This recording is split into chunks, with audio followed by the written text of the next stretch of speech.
Ladies and gentlemen, welcome to another amazing doubleheader night, tripleheader night, really.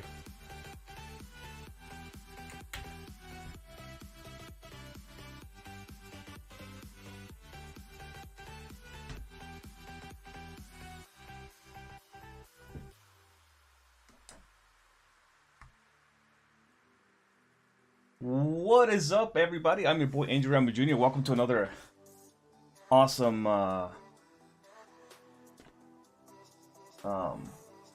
day of commentary.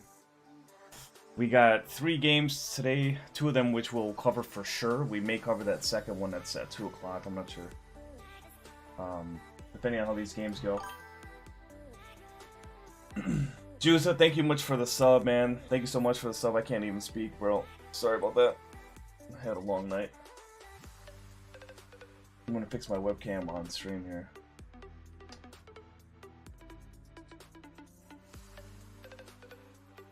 There we go. Hope you guys are all having a fantastic weekend. Lots of fleet battles going on. I didn't get any time at all to join up on any of my guys to play fleet battles this weekend. It's been rough. But we're here. We're here to watch some amazing gameplay. We got SOA versus DF, two of the best German clans, and as you can see, they got their emblems all matching, which is really cool. Before they get started, let's see if we can sneak in some talks here. So, hey, pause the music, dude. Jesus Christ, I'm trying to talk here, brother.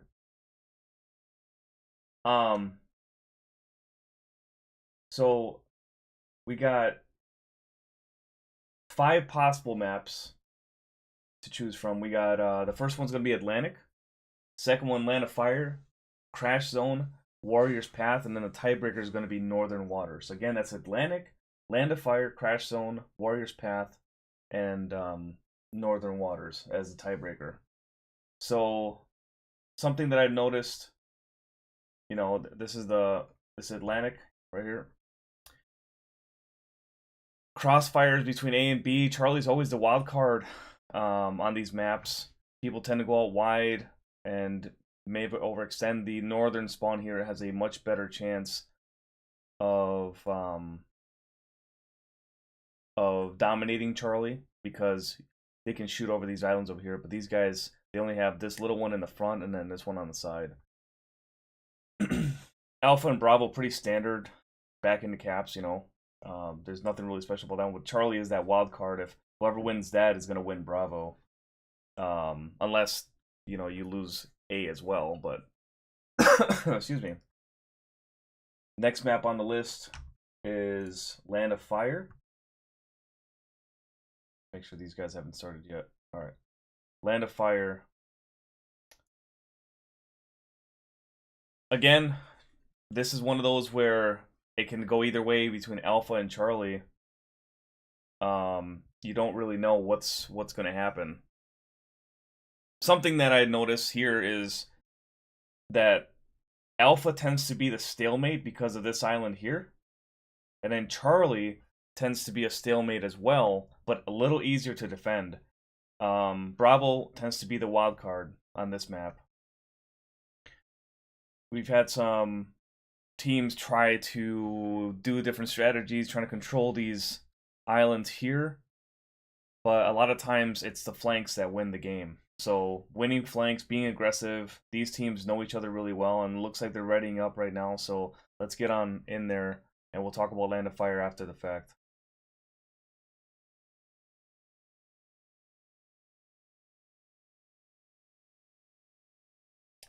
So right now we're gonna start with.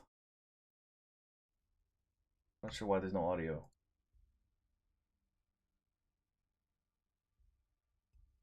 Speakers? Let me just wait a second. Just make sure that I have audio here. I should.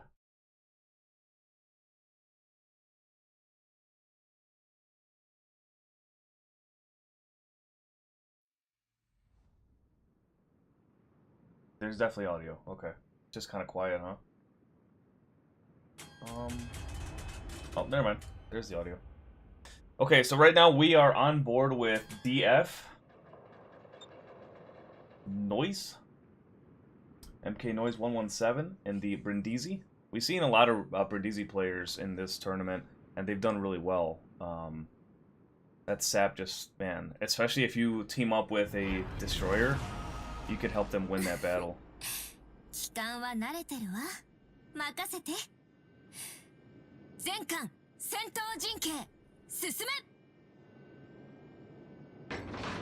So we got kind of a wildcard spawn here in the middle. We got a cruiser-destroyer combination with balanced spawns on either side.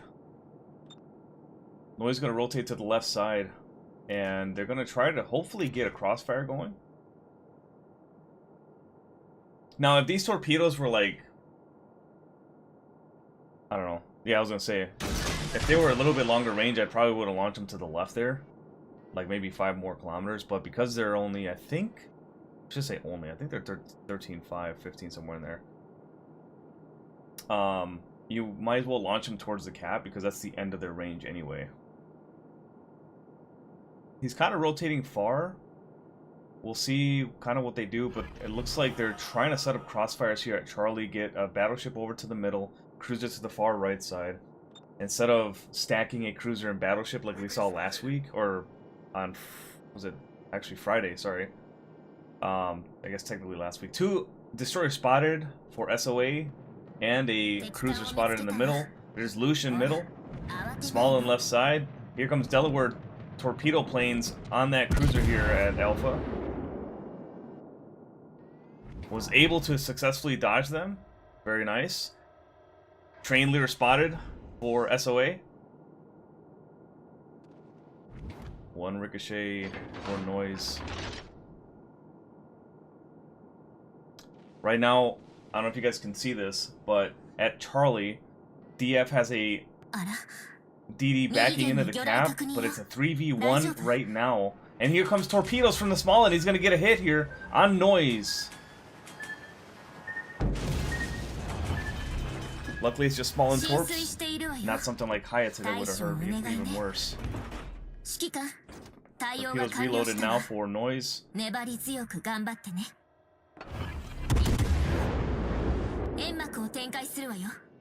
Great job with that shot on Seattle. 7,200 damage on train.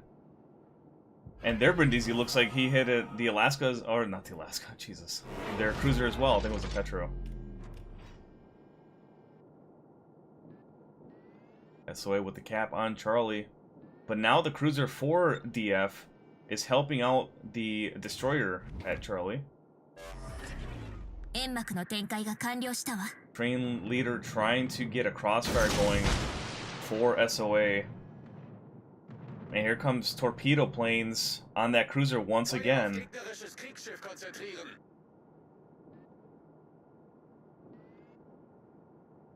We got a 3v2 situation at Charlie, but we do have a crossfire from DF.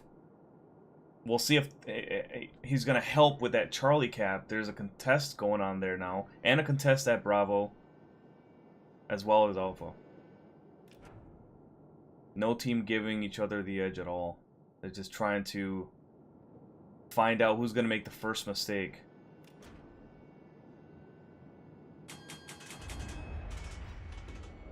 Train leader here, Sonard, believed by the Lucian?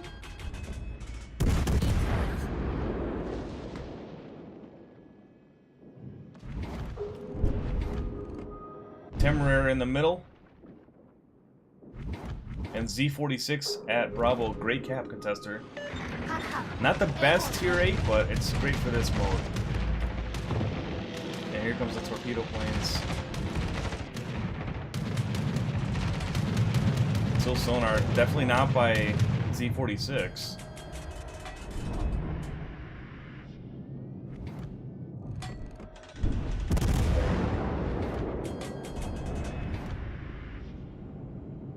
Noise trying to capitalize on some blind fires for Delaware. Or I should say, unspotted shots from Delaware. Trying to see how much damage he can get. He's up to 13k.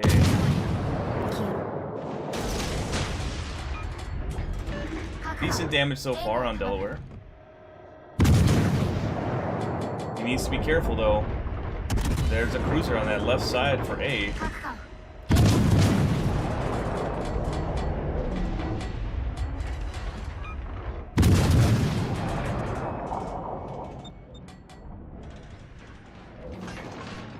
Trailer taking some shots on DF there. Z46 still spotted. Definitely the Lucian for SOA is spotting him. Now we got a cap taken for SOA. Cap contest at Charlie and Bravo still. You know what they should do is like when you get a cap, even if they contested, you should get half the points. Or maybe not half the points, but it takes double the amount of time to get the same amount of points.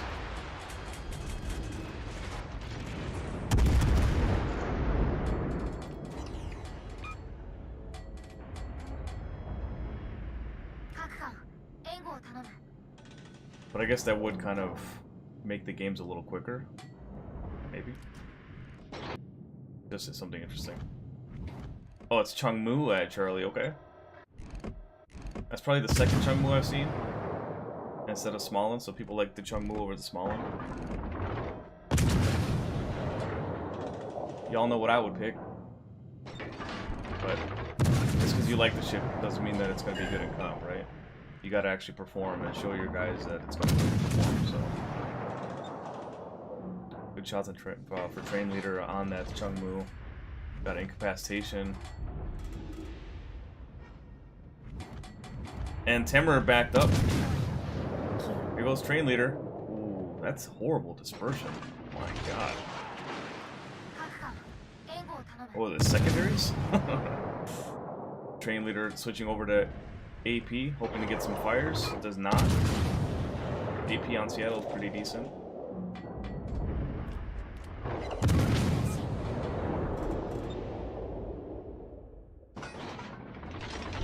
Seattle's another one of those picks that can be argued. Okay. Does he have a secondary build? What is that dispersion? Unreal. That's just horrible RNG right there, man. Still 8 minutes left in the round, and no team has taken much of an edge here, other than SOA having been up by 60 points because of their 2 caps that they've had. But there really hasn't been a whole lot of action quite yet. Does get the radar up. Z46 is now spotted.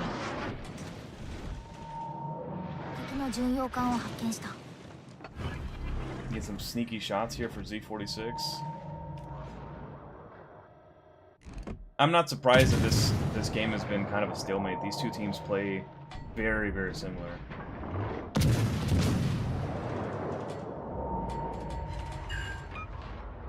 It's only a matter of time before it turns into a brawl. Some cheeky shots here from train leader, pushing that Z46 up, trying to avoid damage. He still gets some hits here. He's still getting hits. Train leader with the amazing blind fires. Z46, I don't know what he was thinking, just taking all that damage, but ships don't move very fast sometimes, man.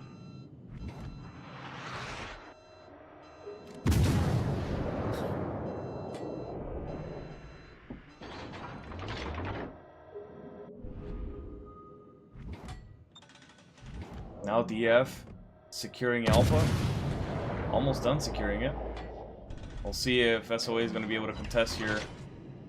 Nah, they don't. DF getting their first cap of the round. And Z46 is just almost done for, man. I'm thinking that Train Leader should be pushing here. And he's still getting hit, getting a fire on Z46. He's trapped. He needs assistance from his teammates. Temer needs to get over here and challenge the Seattle. Or reposition, because now he's in front. Here comes some shots from Temer. That is just god-awful dispersion, though. My Temer does not shoot like that. Ever. I'd like to know what his build is, so I can build another one just like it and throw them both in the trash. Lucian over here at Alpha trying to make that push. Let's see if I can get a better view. Nope. From this side. Lucian pushing that small one, man. That's gonna be huge.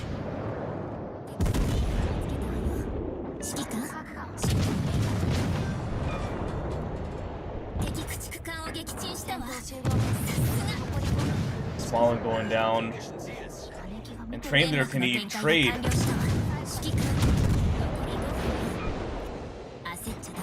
And SOA losing a cruiser. Here comes torpedoes.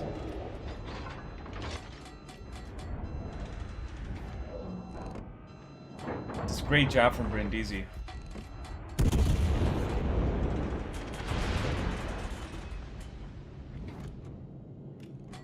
So he popped that radar and pushed that Z46.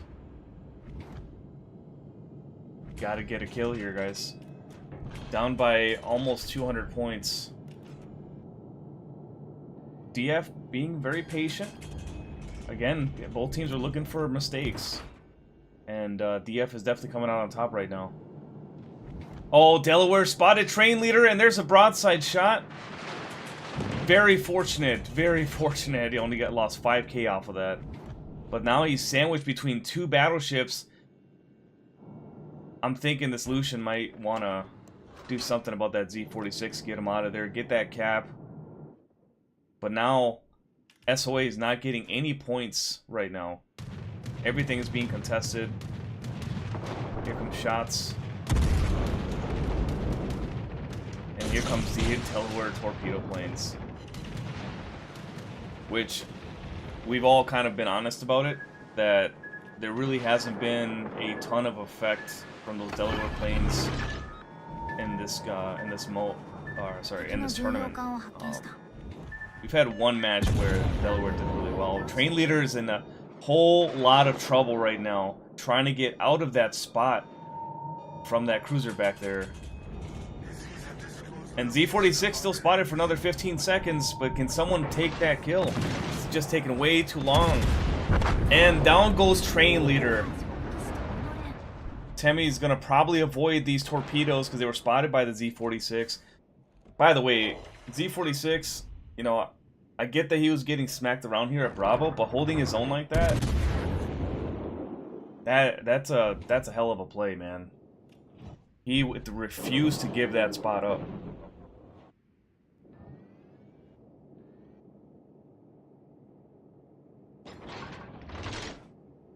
And Noise over here with 90,000 damage.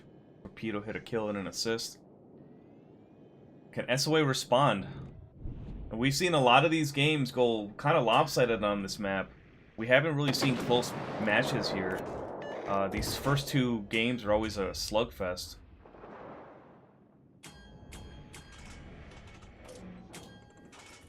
But it looks like DF is going to be taking this first dub. 2 minutes left, up 300 points, and sitting pretty, man. All three caps are looking nice. It's a 4v1 situation for this Delaware, and they might just take a ramp.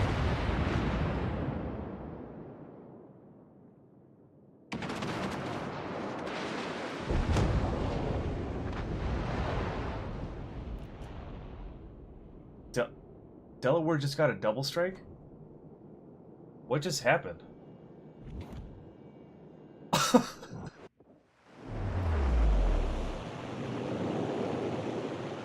Don Rico is not going down without a fight, but these torpedoes from Brindisi look like they're gonna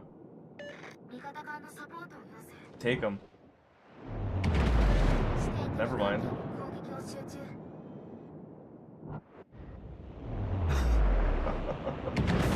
It's unbelievable. Don Rico's like, nah, I'm not ready to die yet. Show you guys what's up. Was that a plane that just fell out of the sky? And there goes Minnesota and Donskoy. And he might get one shot. He does get that Citadel, but it's going to be over for Don Rico. What a valiant effort there by him, though. Looks like Dick Fish is going to be taking this. Great job from Noise. GG's all around, man. Both teams just played it really well until that Lucian pushed A, spotting the small end, and then Noise taking him out, and then another cruiser goes down. Just the dominoes keep falling there. But great job for both teams. Very strategic play, man. There's not really anything I could take apart here other than you got to be aggressive sometimes, man. And you got to choose your moments. But SOA played a little too passive, even though they were up. But they needed to get some kills here, especially at Z46. Just again, being annoying, spotting, staying alive. That Temi kind of backing up, being a nuisance, even though that dispersion was horrendous. I don't think I've ever seen anything like that before.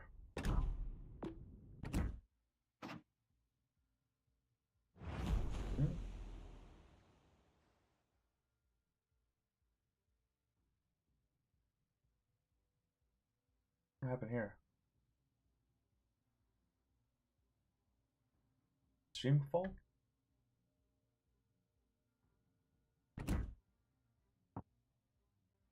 Oh, there we go. Alright, so let me adjust the score here.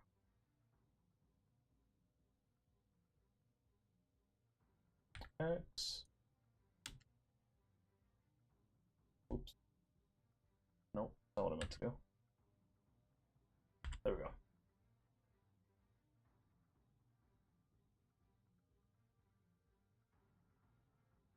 It's a great job from both teams, man. The destroyers need to be a little bit more aggressive with the spotting and just pushing, trying to like push the other team to do something. And the Delawares, I'm not sure. Yeah, both teams have Delawares, so I'd like to see a little bit more flanking and a little less defending for the most part, because you can defend, but you can't defend for how long. You got to get kills for defenses. You know, you can't. Their team just can't keep killing you and you keep defending. You got to do something. And I think SOA is going to learn from this and then make their adjustments. We've seen that, like I said, the last few weeks that I've been commentating. This first game's lopsided, the second game's lopsided, third game's close, fourth game's even closer. So sticking with that Chungmu, Z46 Lucian, Z46 Lucian Smallland. I think everything basically stayed the same. But trickle on in, gentlemen. Welcome to the stream. My name's Angel Rambo Jr., and I'll be commentating this game, as well as, I think it was Pain.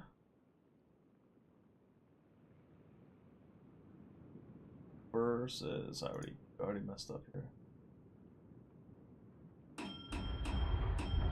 Task Force Kraken versus Pain, yeah.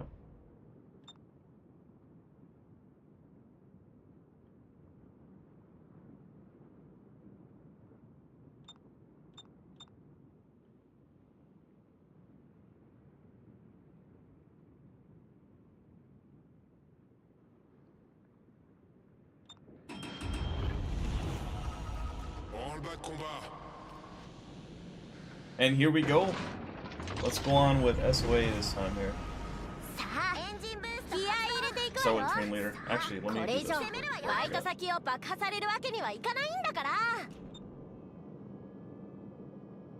Like that.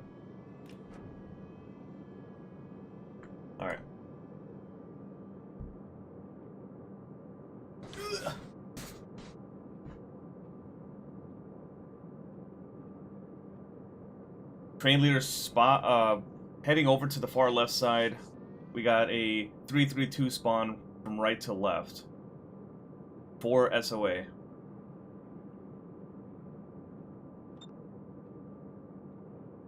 Like I said, this is going to be the weak side for the most part, but I've seen it where once this side flips, then they can help Bravo out, get some crossfire, shoot over that island.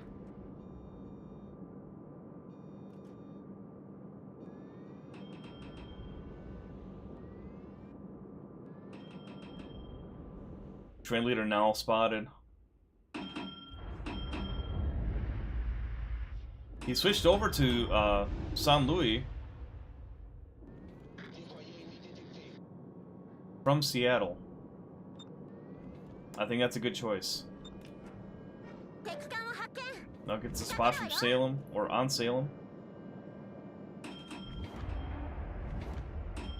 Chung Mu now spotted as well. Train leader needs to pick his shot.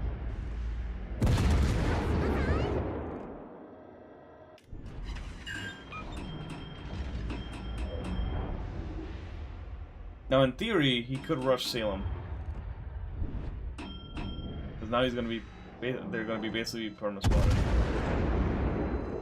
each other. But I think St. Louis is definitely going to be in a much better spot to shoot over that island. Man, that's crazy. Get some fires, man. No damage, huh?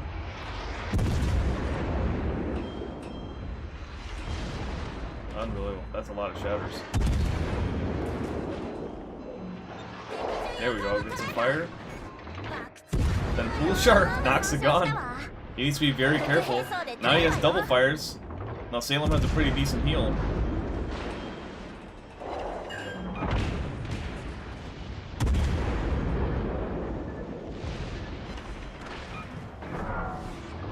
We got a brawl here at Bravo. I wonder if I can switch over to that. Yeah, we got a brawl here.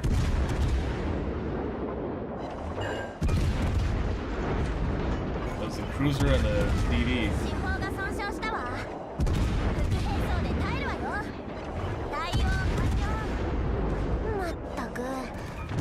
Salem down to 50% health, but he keeps knocking that gun out for Train Leader. Train Leader needs to be very careful. That's the one strength that St. Louis has, is the DPM, and if he loses the gun, it's gonna be rough. What? Oh, Delaware torpedoes! No! Oof. There goes 10K. Delaware is right there, just waiting. This is what I was talking about, that Delaware needs to be more aggressive with their, get it just a little closer. Get some, torpedo bombers in the mix. He actually might get a hit here. Oh, never mind, that was too low. Salem just taking too much damage. All he needs is another fire.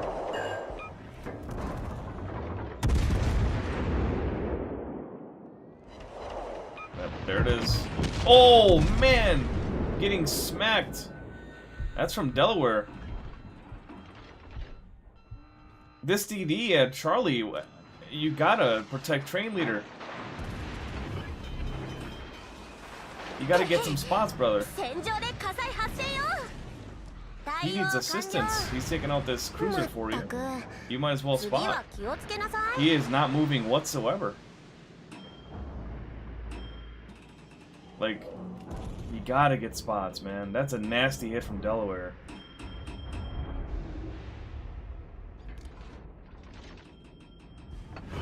Yeah, there's the radar. I'm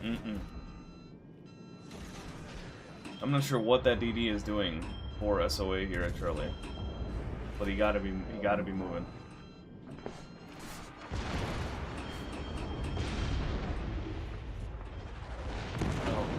This is just terrible. Here's the thing, this would have been a good spot. I mean, I don't know what this battleship here is doing. He should be out wide, challenging. Why is Train Leader having to go against 3 ships? Like, this is just not good. Yeah, and there he goes. I mean, you guys gotta help your teammate, man. At the very least, have that DD at Charlie's spot for you, right? Like now he's rotating over. He was sitting in on that corner for however long. Shit, if that was me, fucking Wolf would be like, get the fuck over there. I need some fucking spots. You know, Big Sip, he had amazing Louisiana games, right? If he was in that spot and I was not spotting for him, his planes are useless. I gotta get him spots so that he can use his torps or his torpedo planes. You gotta move, man. You can't just be sitting in that cap. You gotta keep moving, keep rotating. That's tough, man. I feel bad for train leader on that one. Well, we got kind of a 1v1 situation here on the right side. Petro, I can't tell. Is this another Petro? It's like Metapod against Metapod. Here we go. Who's gonna get the better angle? I've seen a lot of times Petros try to get the inside angle, like this guy's doing right now, trying to get that inside. So then the guy has to kind of rotate in front of you, broadside, even if just for a little bit. We got some shots here, and there goes the Z46. Fantastic shot from... So I'm sorry, it was Minnesota. My apologies. It was not Delaware on that left side for SOA. But if it was Delaware, like it's like, well, what is this? Did he DC? He had to have DC'd, right? And then this cannot happen with these two destroyers right here. Oh, sorry, let me move the score. Sorry about that. I don't know what's going on. But they're up. You know, I don't want to criticize them too bad. They're up. You know, but Salem's still alive. And we got a heated battle at Alpha. SOA still holding Bravo commandingly. Okay, so he's not DC'd. He is, because he's moving back and forth. I just saw him go forward there. So I don't know what's happening, but... And just like that, see what I was talking about? He was almost full health. What a fantastic job for SOA, whoever's in that Petro. Just a great job there.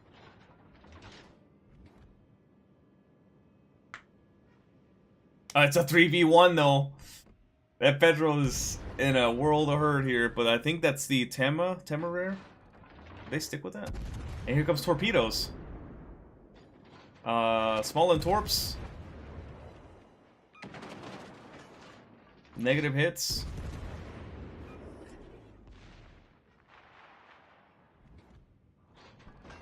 But now Petro is it's in a 4v1 right now.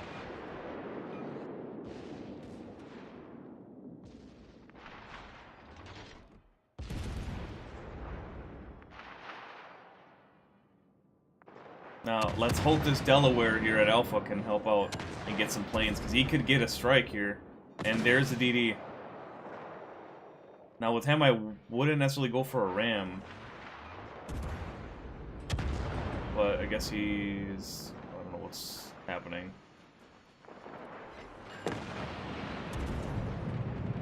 They go for the DD, I guess, right? Here comes the Torps. I'm not sure what that move was. He should have stayed PA1N.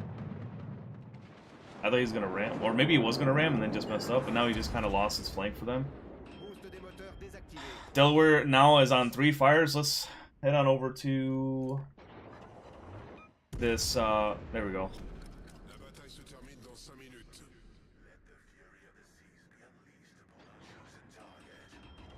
Hey, Crom, what's up, brother? Jim, CW, Vikings, what's up, Bravo? Popcorn? Ellison? Sensei, 残り5分よ。最後まで気を抜かないで。 Now DF coming back with that counterattack. They're still down by 100 points, but they're taking Charlie.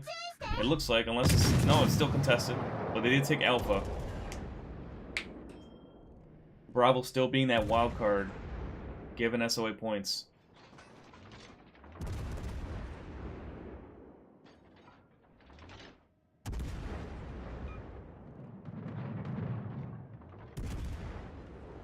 And then down goes Minnesota for SOA.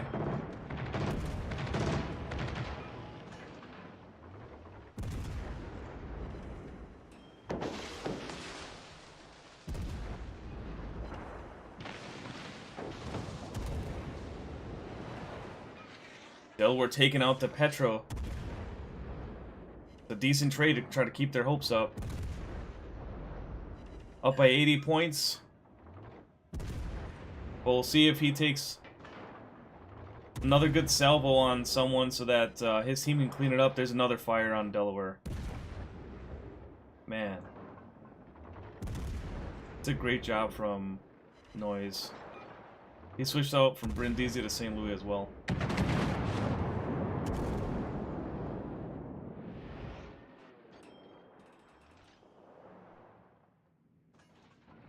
SOA still holding Charlie as much as they can.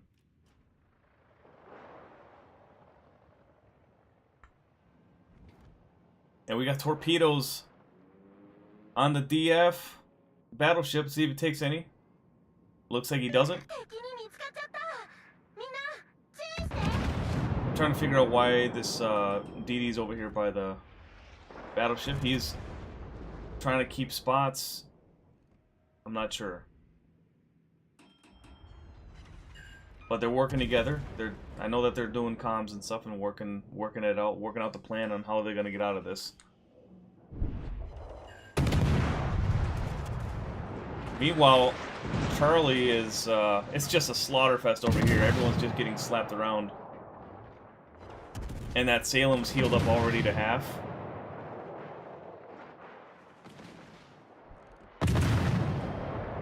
Lucian might win this. Can he get a hit? Donskoy gets the kill for SOA. Kaiser's on. Amazing clutch there. Now they're up 2 caps to 1. Up by 200, well, almost 200 points. 2 minutes left and Delaware goes down. And now they're only up by 60. 2 minutes left in the match. And these torpedoes they look right on the money for that DD. Or on that battleship.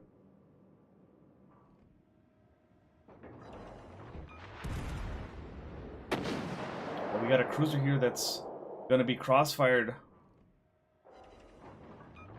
by the St. Louis, but here's torpedoes. We might hit one.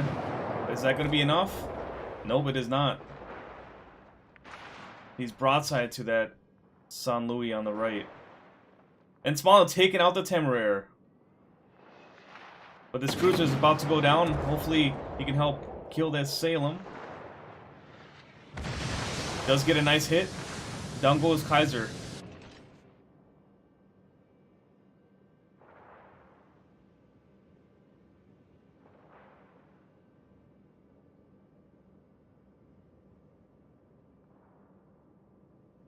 And Lucian just being an annoyance to this Delaware.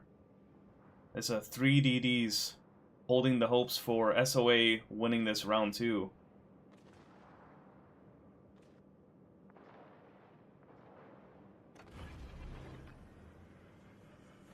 You gotta smoke up. And the Z-46 is now spotting for Lucian. Might have a torpedo set ready here in a second. This is going to be a very close game. 35 seconds left. But SOA not getting any points.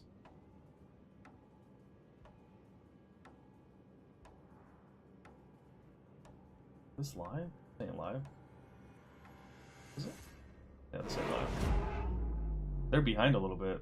They got a 30-second delay. Yeah. SOA got a little bit of a delay. Gonna get this kill. Alright. Good job, SOA. That's a solid win right there, man. That's a great job. That was tough. There was mistakes from both sides there, but they were able to capitalize on each other. But SOA comes out on top.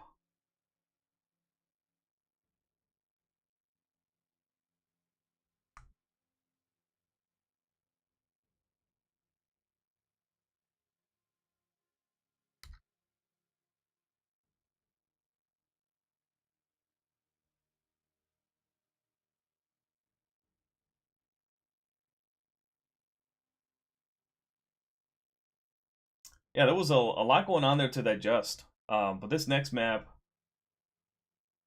is going to be Crash Zone. This is where it gets incredibly interesting, because a lot of these matches have been very lopsided on this map, excuse me. And now, are they going to be picking Delaware for this one? Because we kind of agreed last week as a community that Delaware is not very good on this map. A lot of it does have to do with spawns, like, you know, almost everything. But we'll see how SOA does and how DF does if they do end up keeping. It looks like some people did leave and come back, so we'll see if they did switch out their Delaware.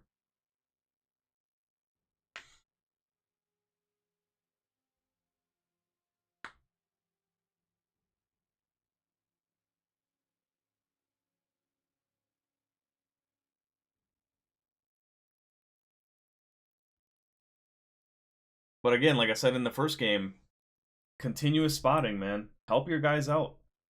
You know? There was a solid moment in time in that second game there that there just wasn't any spots for Train Leader, other than the fact that he was spotting the Salem. But he got he got blindsided by the Delaware. We got to get continuous spots. And the Minnesota in that spot probably wasn't the best idea, thinking back on it, but they did win the game. So they were able to capitalize on the mistakes, and they made less mistakes. So that's why they won. They were able to hold the caps and do a really good job there at Charlie. So it could have been a lot cleaner, but they got it done, man. That's all that matters. Win's a win, baby. DF is going to have to respond here, though. Losing 2 games in a row is going to be rough. So hopefully when DF comes out, they're going to be coming out swinging on this Crash Zone and get some big hits in right away. Weaken SOA, push them back, get cap control. Because SOA overall has been, like, time of possession, in a way, has been in their favor for all the caps, for both games so far. DF has to respond. So let's see how well they do here in this next one.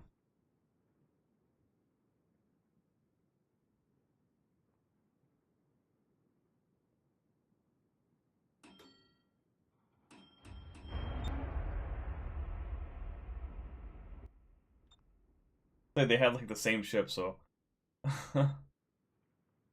start off with DF.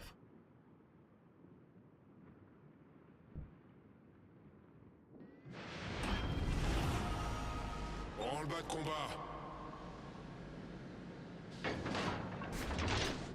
2-3-3 spawn from left to right. Alpha side, weak side for DF. And yeah, looks like their SOA is a little behind.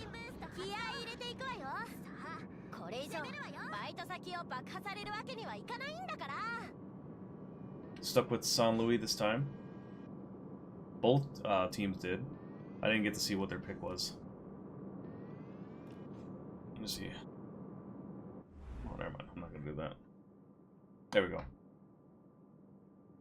So we got Delaware. So both teams brought Delaware and Temeraire. So we got 2 tanks basically, and then support battleships. Donskoy, I mean, they're identical other than Mogador. They brought Mogador in. Chungmu and Lucian. Alright.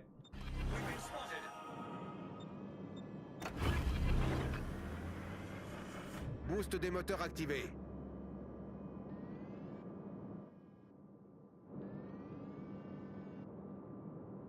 SOA getting the first touches on the caps to Charlie. And here comes torpedo planes. We'll see if these blind... They could be blind, I think. Looks like they are.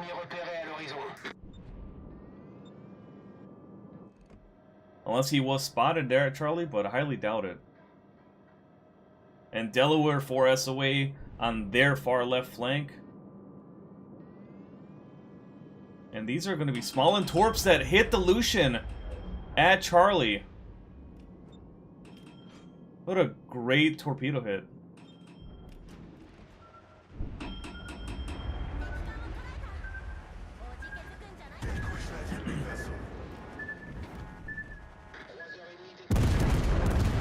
Now Smolin spotted. Of course, for DF taking some shots. Petra on that far left side. Looks like they're stacking those islands at Charlie for SOA. Whereas DF now has a 4v3 situation at Charlie, leaving Bravo by himself. That DD's capping.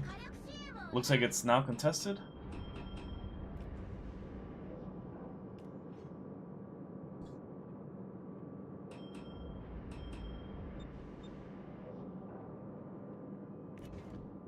Now with the small end there at Charlie, he's going to be spotting those torpedoes, depending how close he is. I'm pretty sure that he's going to be right within the realm of those torps, so he'll be able to spot them for the Petro. Alvaro Killer, thank you so much for the sub, brother. Or for the follow, excuse me.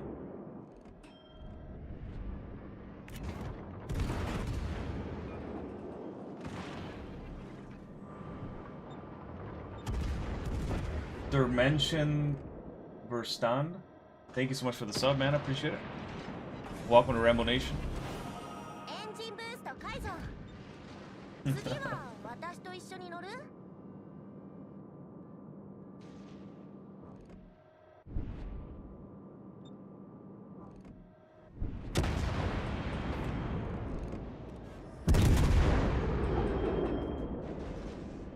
Now MK Noise pushing that right side. That's a good idea for him. Hopefully he doesn't get crossfired by that cruiser, but he's Donskoy's too far away anyway.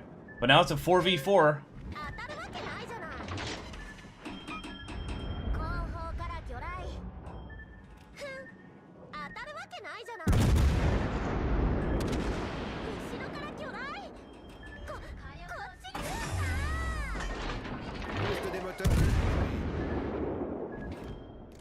Noise in a great spot. DD spotting for him. Man, I hate that camera sometimes too, man. Trying to aim, and then this guy's sensitivity is pretty high too, though. I must deny your request. I must deny your request. Nice. SOA with the cap on Charlie, but now DF contesting it. All the other caps are contested as well. Fire on Delaware. Torpille à 6 heures.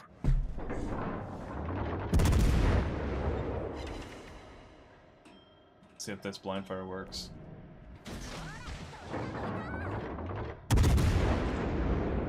And he does. What a fantastic blind fire.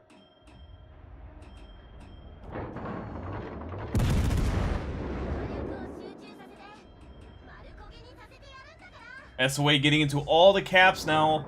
Can DF respond? 9 minutes and 45 seconds left in game number 3 on Crash Zone. DF versus SOA. Welcome everybody to the chat.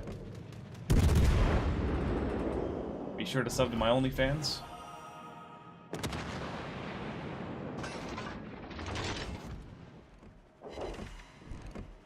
Try to plug that in whenever I can. Giggity. Not the only thing I plug.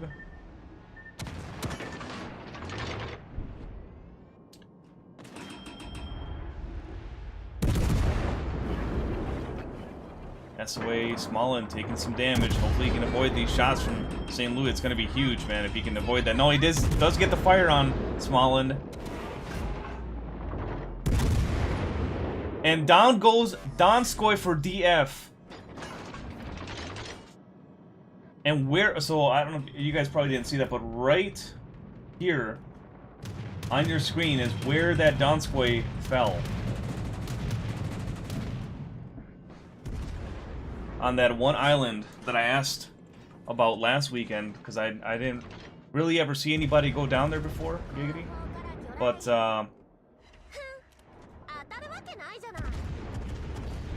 get some shots on Delaware or Noise. Let's head on over there, because he's going to stay here and kind of farm.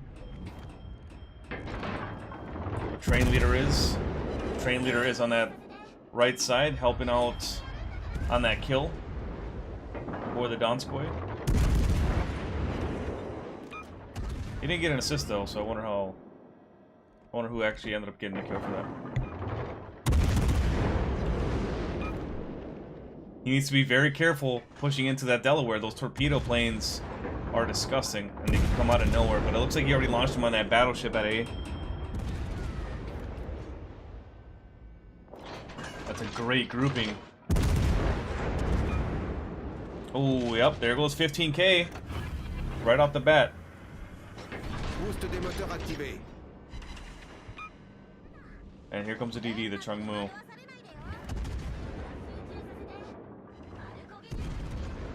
Using his reload booster. Can that Z46 keep him spotted? Looks like he can't. Would have been real nice though. Yeah, that reload booster up. Would have got some more damage.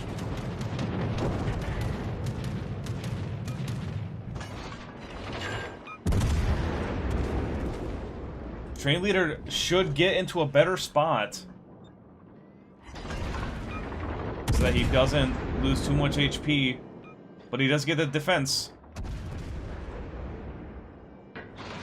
Now Z46.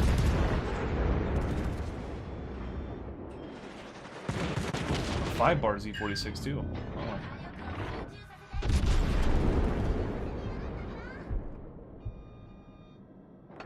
Chungmu is gonna probably beach there. See what how SOA defends this lead. Because anything could happen.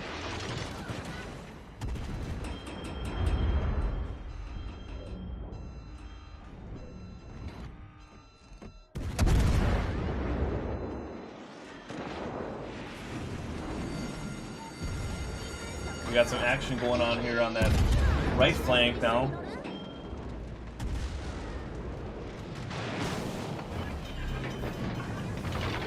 Smollen's still there. Joko trying to survive after the cap at Charlie, trying to defend it, but here comes... And the Lucian goes down for the Smollen, but can they trade? And Noise makes sure that Smollen doesn't escape this time. And here comes the planes.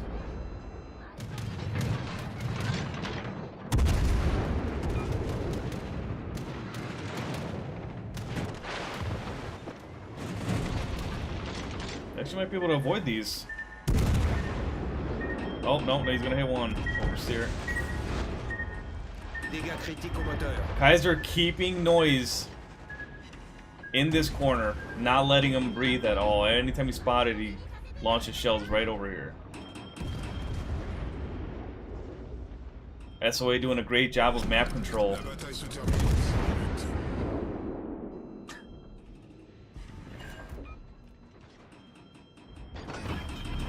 I just saw the message that Randy put with the... Problème résolu, chef. Down goes another cruiser. 残り5分よ。 More DF. 気を抜かないで。 Boost des moteurs désactivé.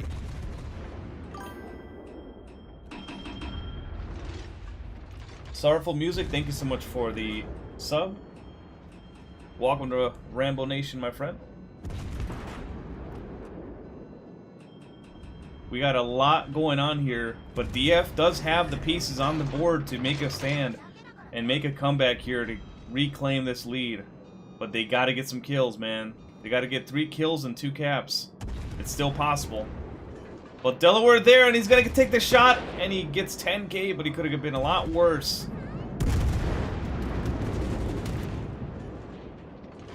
And here comes the torpedo planes. He tried to launch his own torch, but now these planes are in the way. Alerte incendie.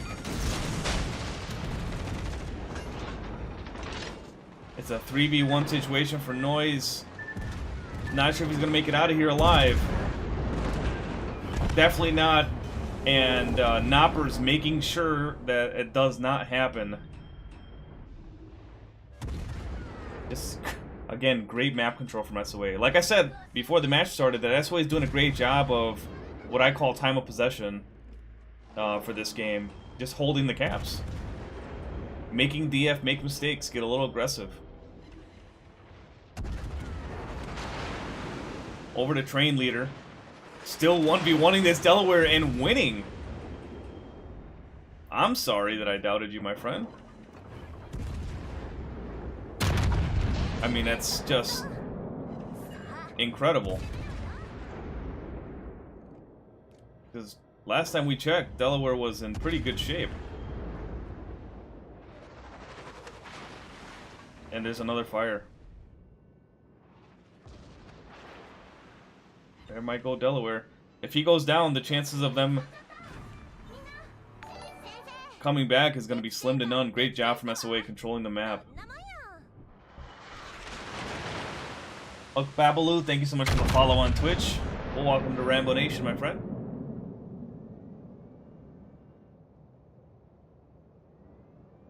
For those of you guys just tuning in, my name's Angel Rambo Jr., obviously. Hosting the Fleet Network Ocean Cup 4 quarterfinals, SOA versus DF, both German clans. Very equally matched. And this game's all about whoever makes the less mistakes.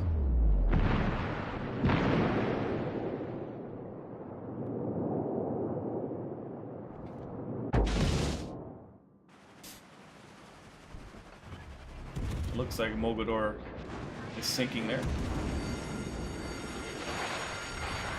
1 minute, 30 seconds left in game number 3, Crash Zone.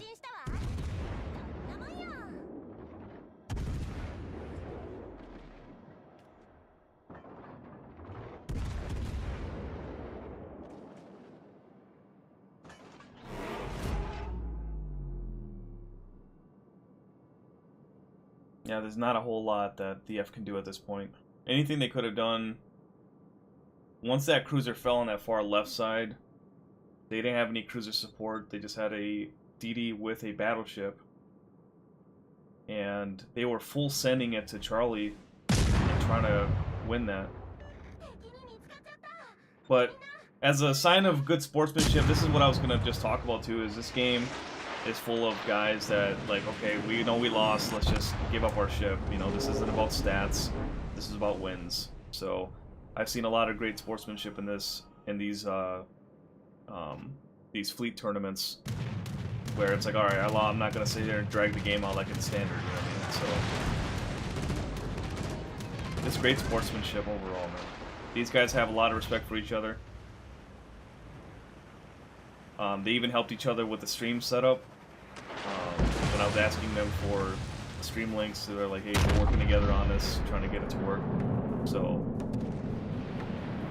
just great job from SOA retaining the lead, but now DF losing 2 games in a row, being up 1-0, now down 2-1, excuse me. They just gotta relax, look at what the last 2 games taught them, and move forward, man.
I do like the ship picks.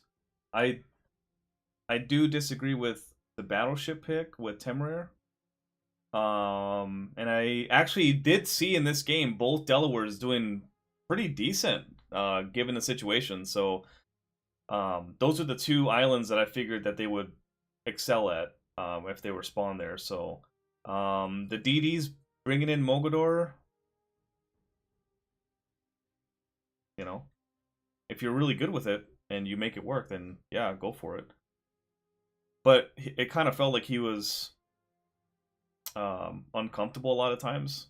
But I mean, I'm pretty sure he was the one that was there at Bravo. So, yeah, I mean, being that fast, being able to rotate quickly is that's one of the biggest strengths that it has.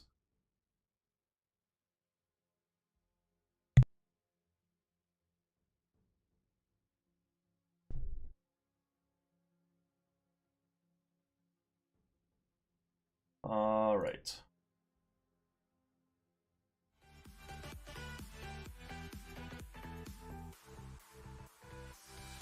So let me go over here and change the score.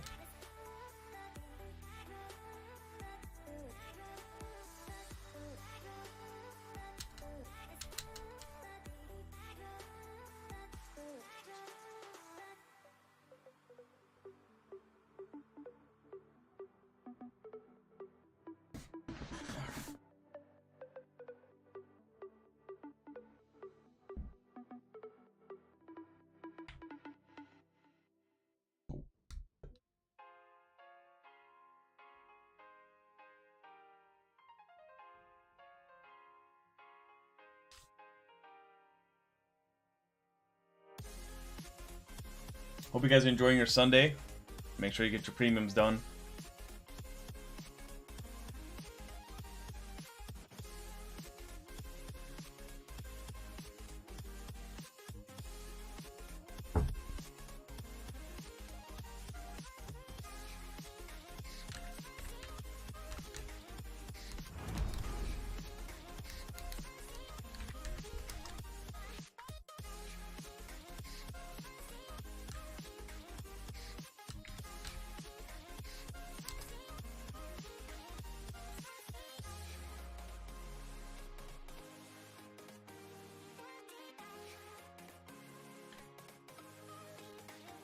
DDs did a really good job for both teams spotting that last round. I mean, even that one destroyer for SOA that went all the way to the right flank at Alpha to spot the Donskoy that was in that corner, that was huge because it helped them win that once they got the Donskoy out of the way. I still didn't get to see who killed the Donskoy. I have to go back and look, but that's a great job from them. That's a radar cruiser down.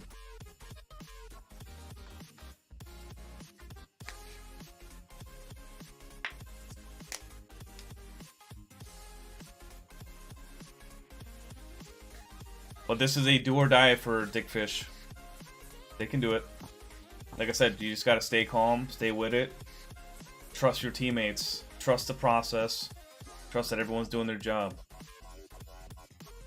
You know, and then obviously you yourself have to do your job so that people trust you. I'd like to see more transitions. I feel like SOA has played like a little bit more uniform.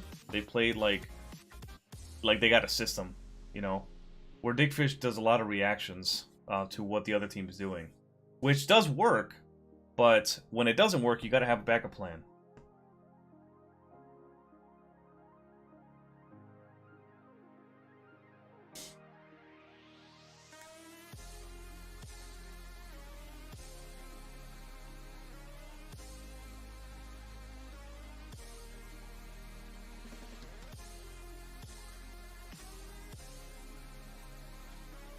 Where's my Howard Castle overlay? No idea what that is.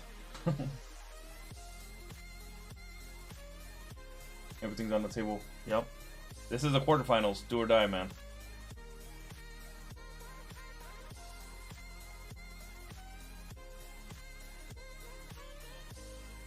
So is SOA and DK or DF considered? Is SOA considered top dog? They're newer, for sure. But they've done so much in this tournament that people are just like, what? Where'd they come from? So. Invincible.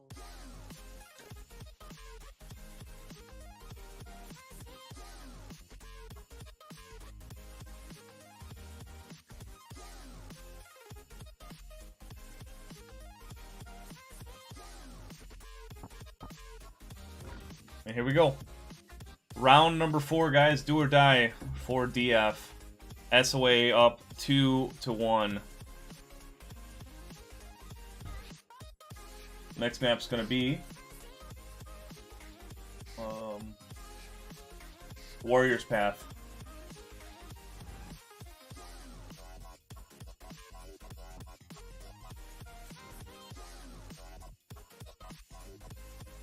We had a lot, yeah. Popcorn, I'll be honest with you, we've had a lot of, it's almost like March Madness, where the teams that we thought were gonna make it farther didn't. Lost in the first round.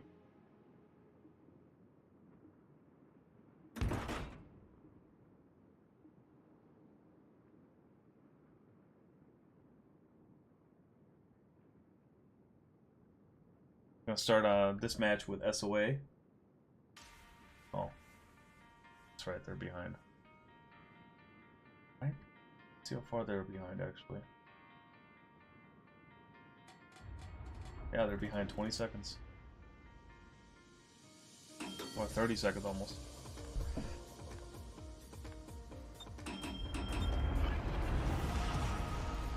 Que la bataille commence.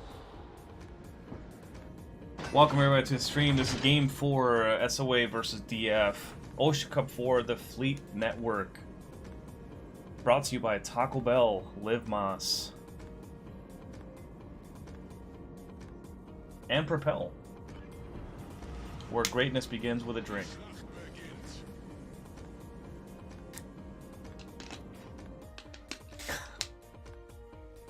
So stupid. Over here in my room with a camera talking to myself like a dumbass. What am I doing with my life? Anyways, it's a 3-3-2 spawn from left to right for SOA. South spawn on Warriors Path. Game 4 against DF. Ocean Cup 4, the Fleet Network. Train leader spawning in. I think this is Z46. It is. See how they rotate? Oh, shit. Whoops. My bad. Hit the wrong button. My bad.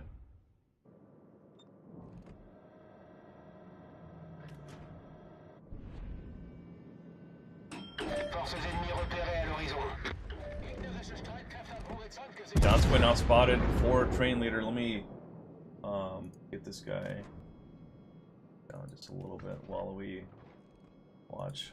There we go. Pool Shark spotted for DF. SOA rotating far right flank. Now that he's spotted, I think now there's a DD here at Charlie, and it's probably right next to the Donskoy, and it is. Here comes Chung Moo getting shots at, or getting shot at from train leader.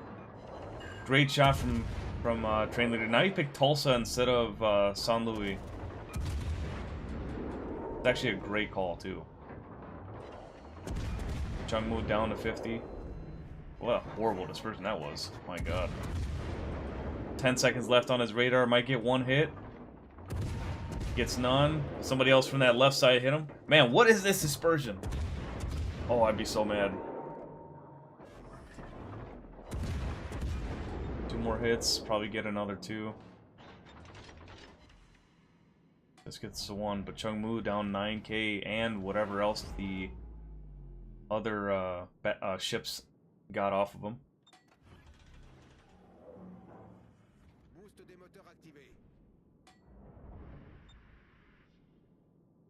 Train leader no longer spotted, but that DD has to be careful where he's at because Donskoy could radar. And I said that, as I said, that Kaiser radar's in this Donskoy.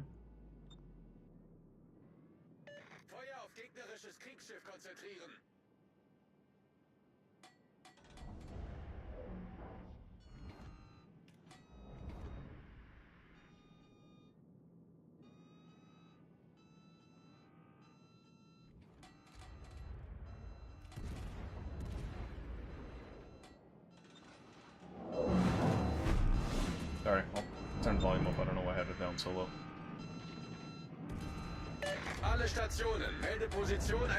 SOA with the cap on Charlie. Massive. DF capturing Bravo, but it's contested. And Alpha's contested. Now St. Louis, there's noise. They finally get to meet each other. The 2 streamers for each team. And down goes Petro within 2 minutes of the, or 3 minutes of the game. Great Citadel from Train Leader. And DF already making some mistakes here early in round number 4.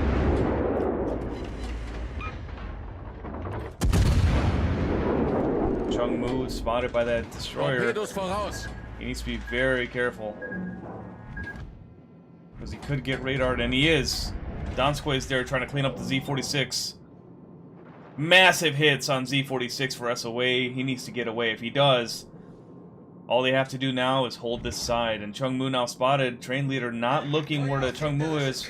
Might not be able to get some shots on anyway, but the Z-46 goes down for SOA.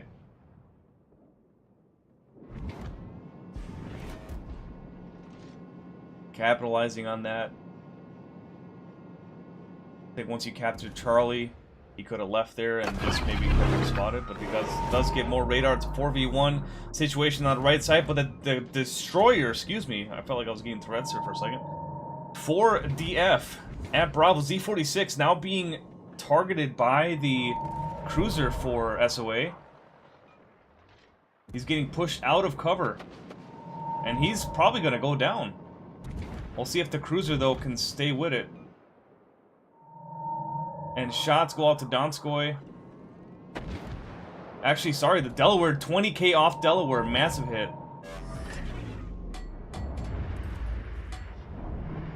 And Donskoy goes down to 50% health. And that's what I was worried about, is that push. Because you got a Donskoy behind you with a Delaware.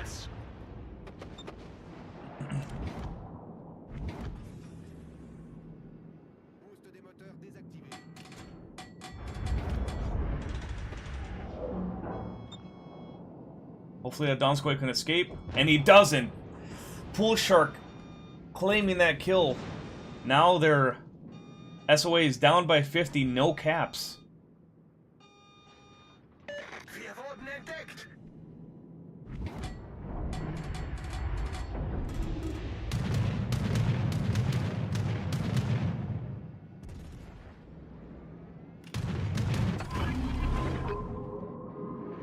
Popping a sonar, trying to spot these guys that are rotating through the islands. But Donskoy does the same thing. Pool Shark understands the game. He knows what he's up. He knows what he's doing.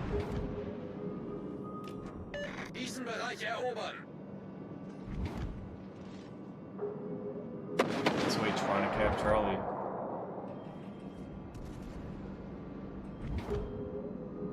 And Train Leader trying to get behind these guys and possibly take Charlie for himself.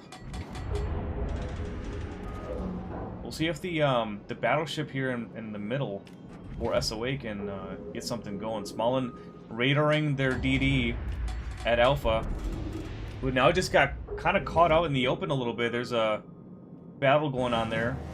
Lucian. This game could go either way at this point. I understand they're down by 100. But now SOA taking the cap for Bravo. But it is being contested by St. Louis. St. Louis is back. What a great rotation from DF there on that St. Louis. I mean, he had been citadeled on that side. At Charlie kind of rotated back around. And now he's pushing right in, getting that DD right out of that comfort zone. Great push from Noise. And Train Leader doing a good job, too, of not going back towards the middle, but coming back out this way. I believe that's Minnesota, if I saw correctly, in the middle for SOA. And down goes Lucian. SOA slapping right back.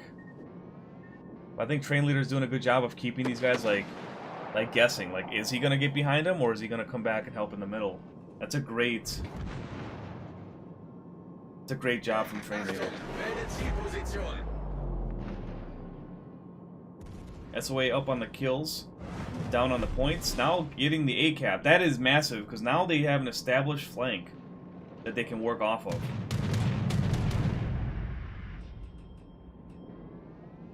And if that battleship is ready, Train Leader is going to have an opportunity to get a radar in.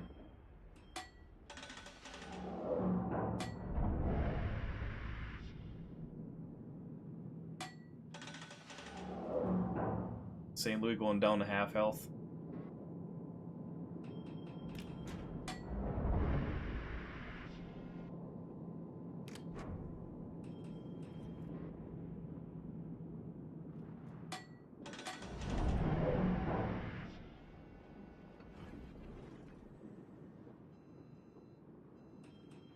Six minutes and 10 seconds left. Game number 4 can go either way, man. Down by 80 points. SOA needs to get a cap or a kill. And all DF has to do is hold.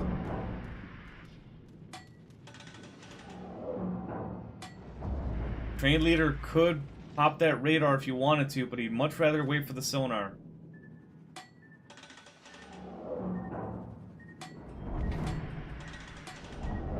And here comes the radar from Donskoy.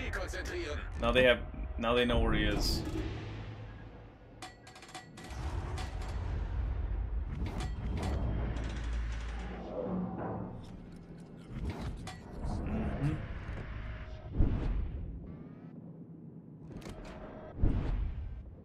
That's a great push from Pool Shark, so that he isolates his targets. That's what you want to do in comp and any standard game, really, is isolate your targets so that you're not getting shot at by multiple targets, but you can have like a 1v1, you know, if you know you could win it. It's a great thing to do. 5 minutes left in game number 4. SOA needs to get a stop here. He could pop his sonar. But that DD at Bravo for SOA is actually keeping them in the game in a way, because he's not letting them get any points from the cap on Bravo. But train leader should get into Charlie to get a nice flank. I don't like this idea of being broadside now, because these planes could be coming.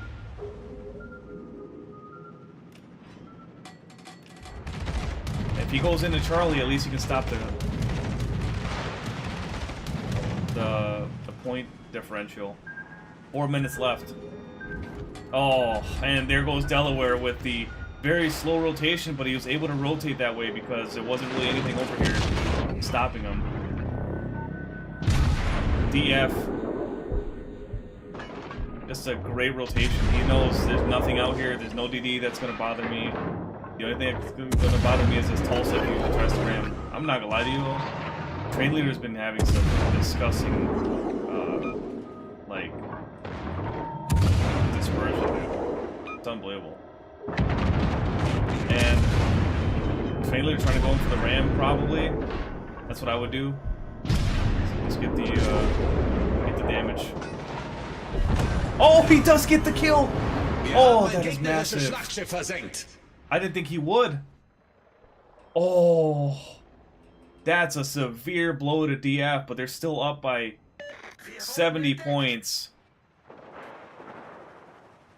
And now if noise goes down, oh man. If I was this DD, I'd go all the way over to Charlie and find out where that other DD is at. Jesus. That is massive. Because if he would have just got that kill without trading, DF for sure wins this one. But now they're down by 60 points. Well, 70 points. 2.5 minutes left in game number 4. They gotta get a kill here, though.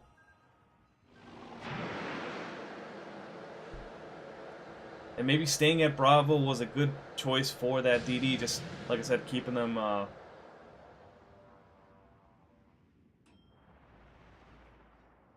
keeping them from getting any points. And down goes Temrare! And SOA back in the game.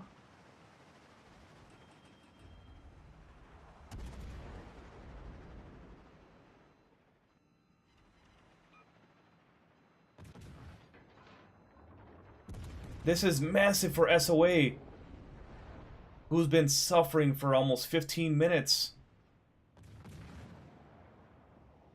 And Noise needs to be careful.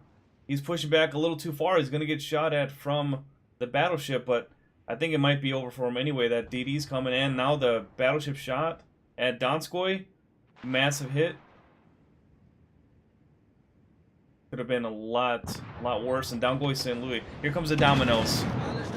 Now DD spotted for DF. Massive hit from Delaware on just Hasuni. Chungmu just giving himself up. Just a fantastic job from SOA, dude.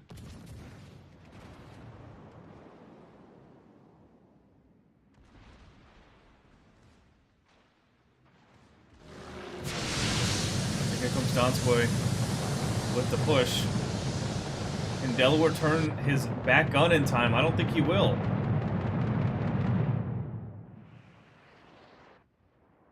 I don't think it's going to matter either. These torpedoes might not hit her in time. I'm not sure what happened there. It should still be okay. He's going to get that back gun. And down goes Donskoy. Man, what excitement on that last game. Those last two games were, I mean, all of them were great, but what a great series, man. Had a great series on Friday with Hull Crushers and SNA. Now this one with DF and SOA, another instant classic, man. Great job, man.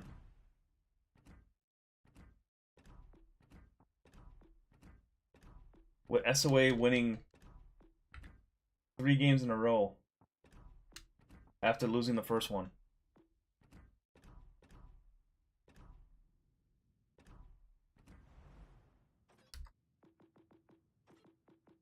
Wow.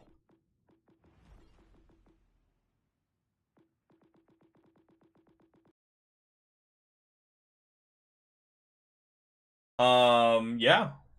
Holy shit. What great matches.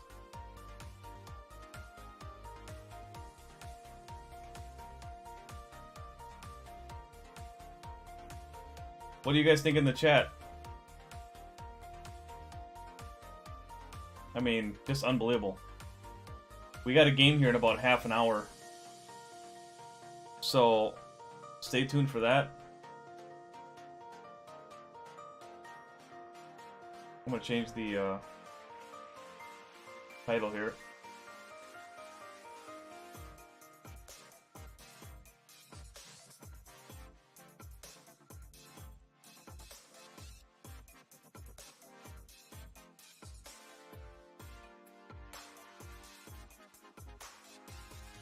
Yeah, that ram definitely saved it, dude. It's unbelievable. That is massive.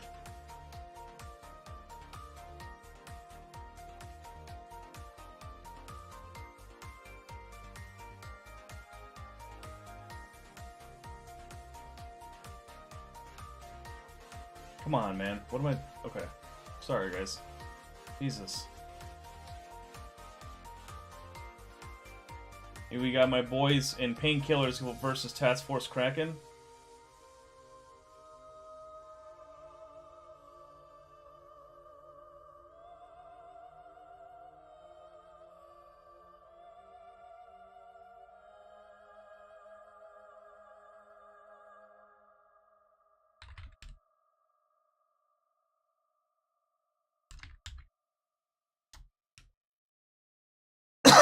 Excuse me.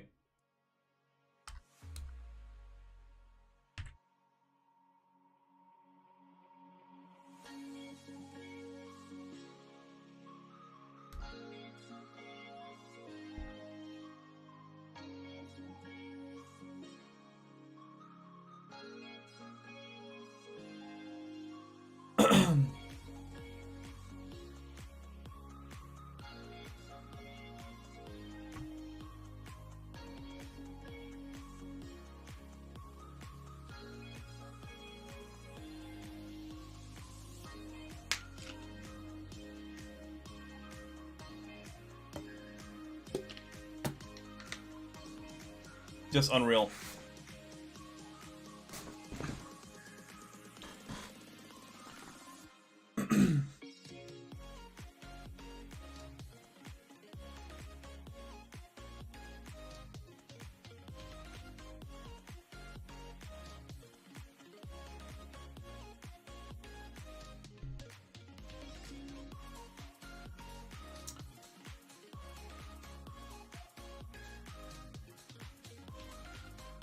Yeah, I don't know, man. I don't know what to say. That was massive games from both teams. You know, DF taking a solid win on Atlantic, and like I said, I predicted that just because, and maybe not that DF was going to win that, but that normally what we've seen is those first few games they're trying to feel each other out, and it just takes a domino effect.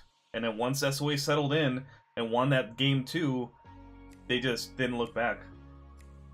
And they had so much momentum.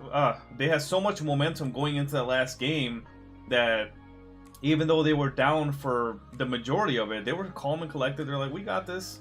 We ain't got our backs on the ropes. They do, you know." So they made the changes that they needed to do. But DF, it was a great job losing 2 games in a row and then having that massive battle at the end. They just couldn't close it out, man.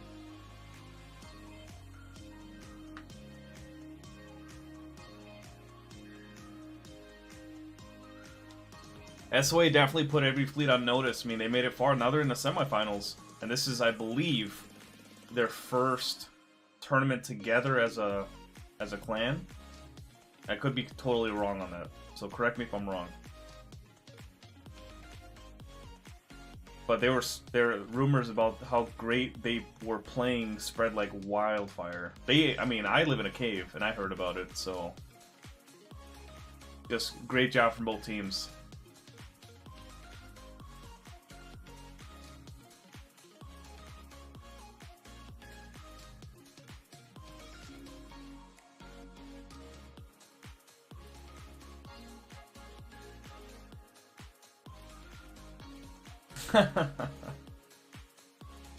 Can SOA dethrone Warfare at Sea? Find out next time. Anything can happen, man. You ask Warfare, you know. They weren't at full strength in Super Cup, and I think they made it to the quarterfinals.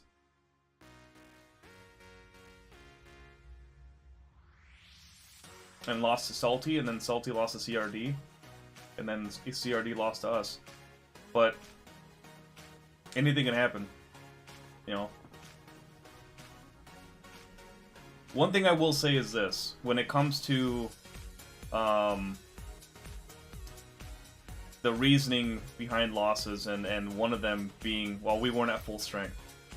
I understand that there is definitely, like, you know, skill disproportionately placed, you know, or displaced in data, right? So, like, if you took 100 players, we got one of those players that's just like way up here, one of them way down here, a bunch of them kind of scattered in the 40%, you know, and then there's this like, you know, 60-80% win rate. There's a lot of disproportionate skill, if that makes sense. That, you know, we call it a skill gap, but it's more than that because you'd have to average it out throughout the entire player base. Anyways, I say that to say this. It's your job as a fleet, it's your job as a team to make sure that, I don't care if it's your starters that gotta play good, because the starters still gotta play good, okay? We've seen in American football, we've seen plenty of times where the star quarterback gets injured and the backup quarterback actually performs better. And they just perform better, but they're the backup because they're rookies or whatever. What I'd like to see is teams start taking it more serious that, hey, we need to get our backups to be just as good as our starters. That's your job. To make sure that if you're replacing somebody, that it's not going to be a, you know, that you can trust that it's not going to be a skill drop-off. It should be, you know, virtually level playing field. Now, obviously, it's all structured to the strategy that you implement and whatnot, but you win as a team and you lose as a team. You know, so that's how I look at it. But like I said, I get it. You know, some people don't play as much, and some people just they won't ever be at this level because they're not as invested in the game, and that's the other thing too, is you can't really control the investment that people have. You can only incentivize it and then hope people take that and use it as motivation. But not everybody has 20 hours a week to spend on this game. So for those of you that want to be as good as somebody that has 1,500 hours plus in this game, it's not so much the time that you spend playing it, but what you do with that time. Maximize that time. You know, if you want to get that good, don't fool around as much. You know, don't pick stupid ships. Don't, you know, don't do like trolley builds or whatever. Don't waste your time with that. You know, if that is what you want to do. If you want to get really good, then get really good first and then fool around later. You know, take it serious. You know, I didn't have as much time to play this game, especially this year, compared to last year. Last year I was able to play a lot more. But I used the time that I was playing to play with people that were better than me so that I could get better. So I spent a lot of time learning from everybody around me. And you learn that just because somebody has 14,000 games or 4,000 games, well, that 14,000 game player doesn't mean that they're better than the 4,000 game player, because each of them has played different games. You know, like if you and I played the same amount of games together, or it's the same amount of games, say you and I both played 10,000 games, right? I got a 62% win rate and you got a 63, right? Doesn't necessarily mean that you're a better player, but you look at it like, okay, you have 10,000 games that I didn't play, even though I played it, maybe have played in one of your matches or two or whatever, but you played your 10,000 games the way you played them, and then I played them the way I played them, you know? So like my experience is different than yours. So what you do is you look at the team as a whole. Before I get carried away, you look at the team as a whole and you look, all right, this player has 6,000 games, this player, you know, you look at their games and you look at their experience and how they carry themselves and what they want to do with their skills. How do they want to get better?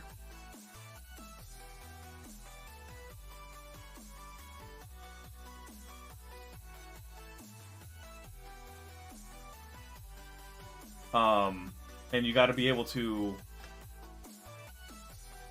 you know, you got to be able to kind of get in there and disperse the knowledge as best you can, and not be afraid to listen to somebody that has less games than you or more games than you. It doesn't matter, you know, because everybody's played their games differently, you know.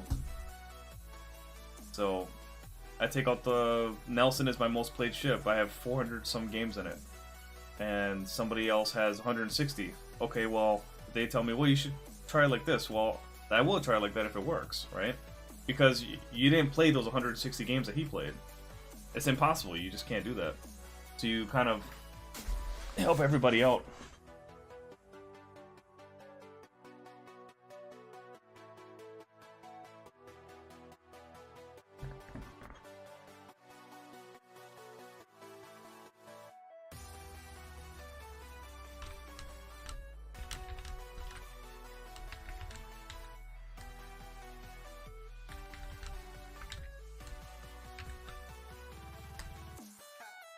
So we got an interview here for Train Leader.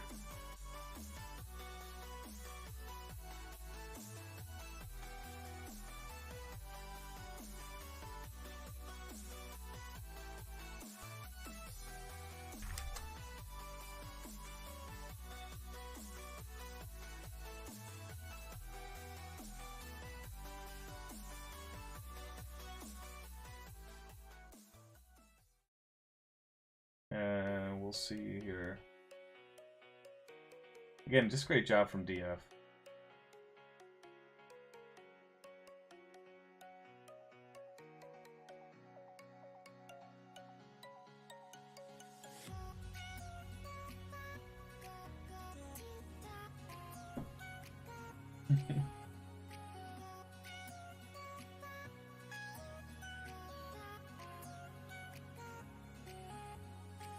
Just waiting on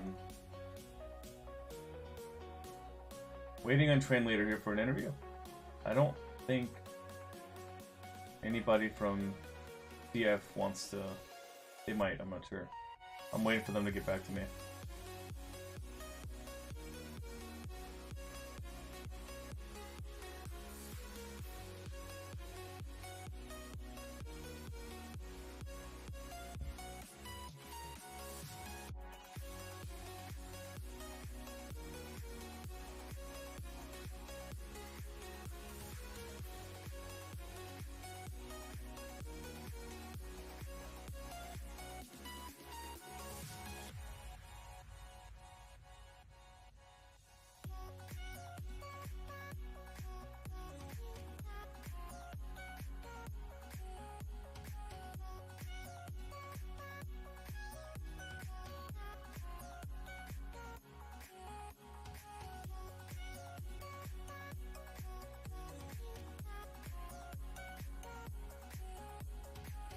Oh.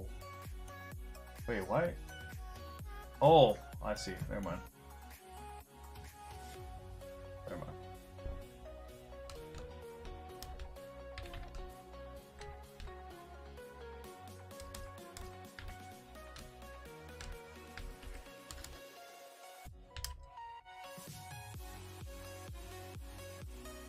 Looks like they're already being interviewed by the other guys.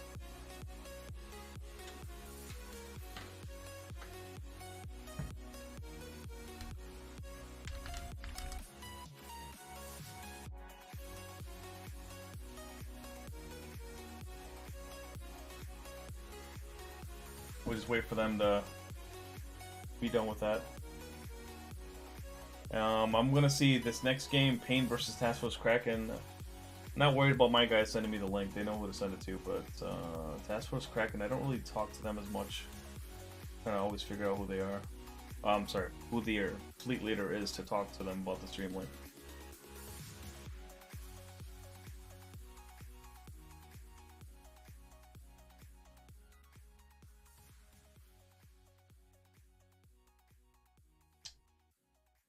Alright.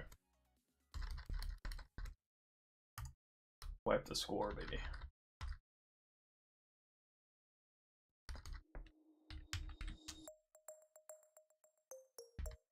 We went against Task Force Kraken a lot in the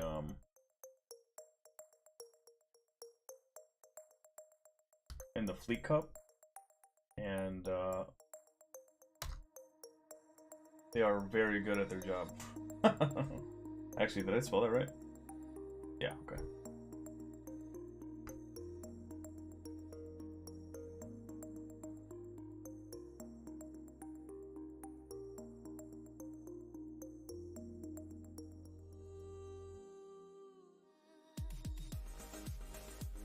But while we're waiting,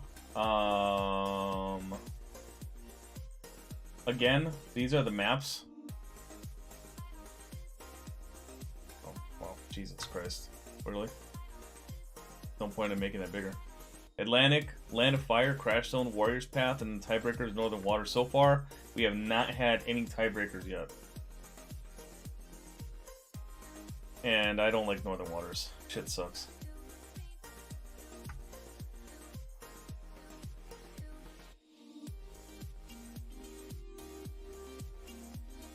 Oh yeah, that sucks. Was trying to link the streamers here, but can't find the other guy. Well, I need a...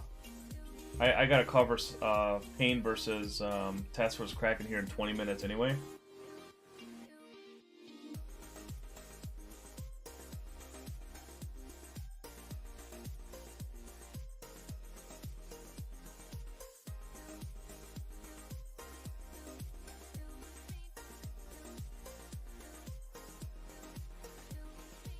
What they should do is send all their links over to Cernadas, and then he puts it in the casting.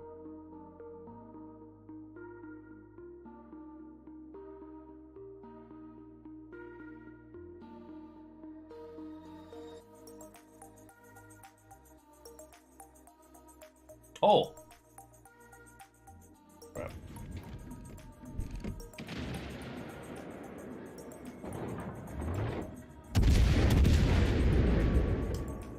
We're on board with AA Run. This is Crash Zone. It's game 2. Right?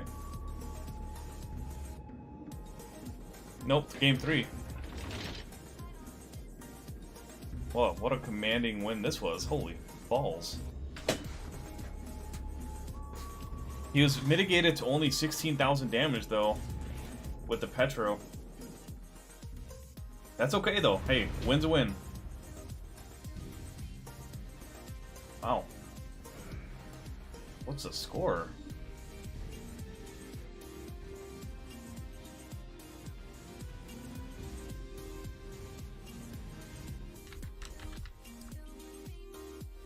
Hello there. Good evening. Hello. So, Road Kaiser, I guess he's coming to us soon. Okay. Joining. Ah, here it is. There he is. The Hello, victorious. Mr. Firefox. How are you guys doing today, man? Kaiser, do you hear us? I can hear you. I can't hear him, though.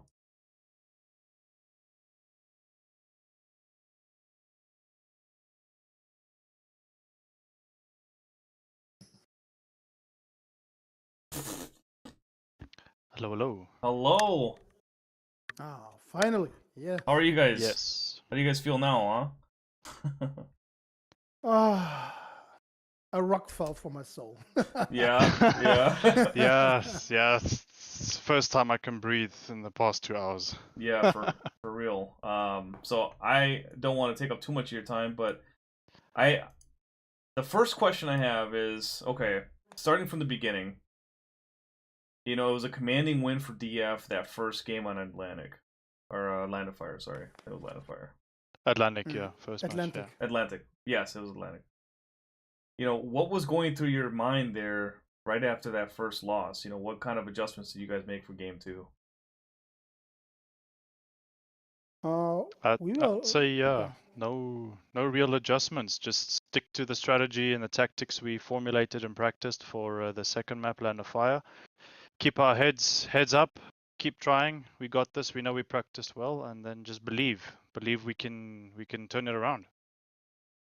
Correct. And in the German stream, I already said, in front of this match, I told my guys, pay attention. Dicke Fische, they beat Black Fleet in the past 2 times. They beat UFO, and they beat Pain in a very strong match.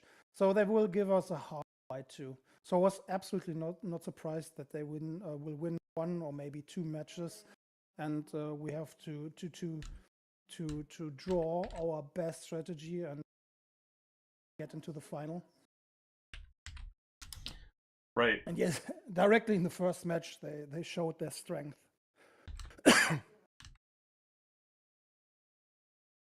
Well, after that first game, what I had said was that, you know, you guys have a really good system, and everyone's been talking about y'all.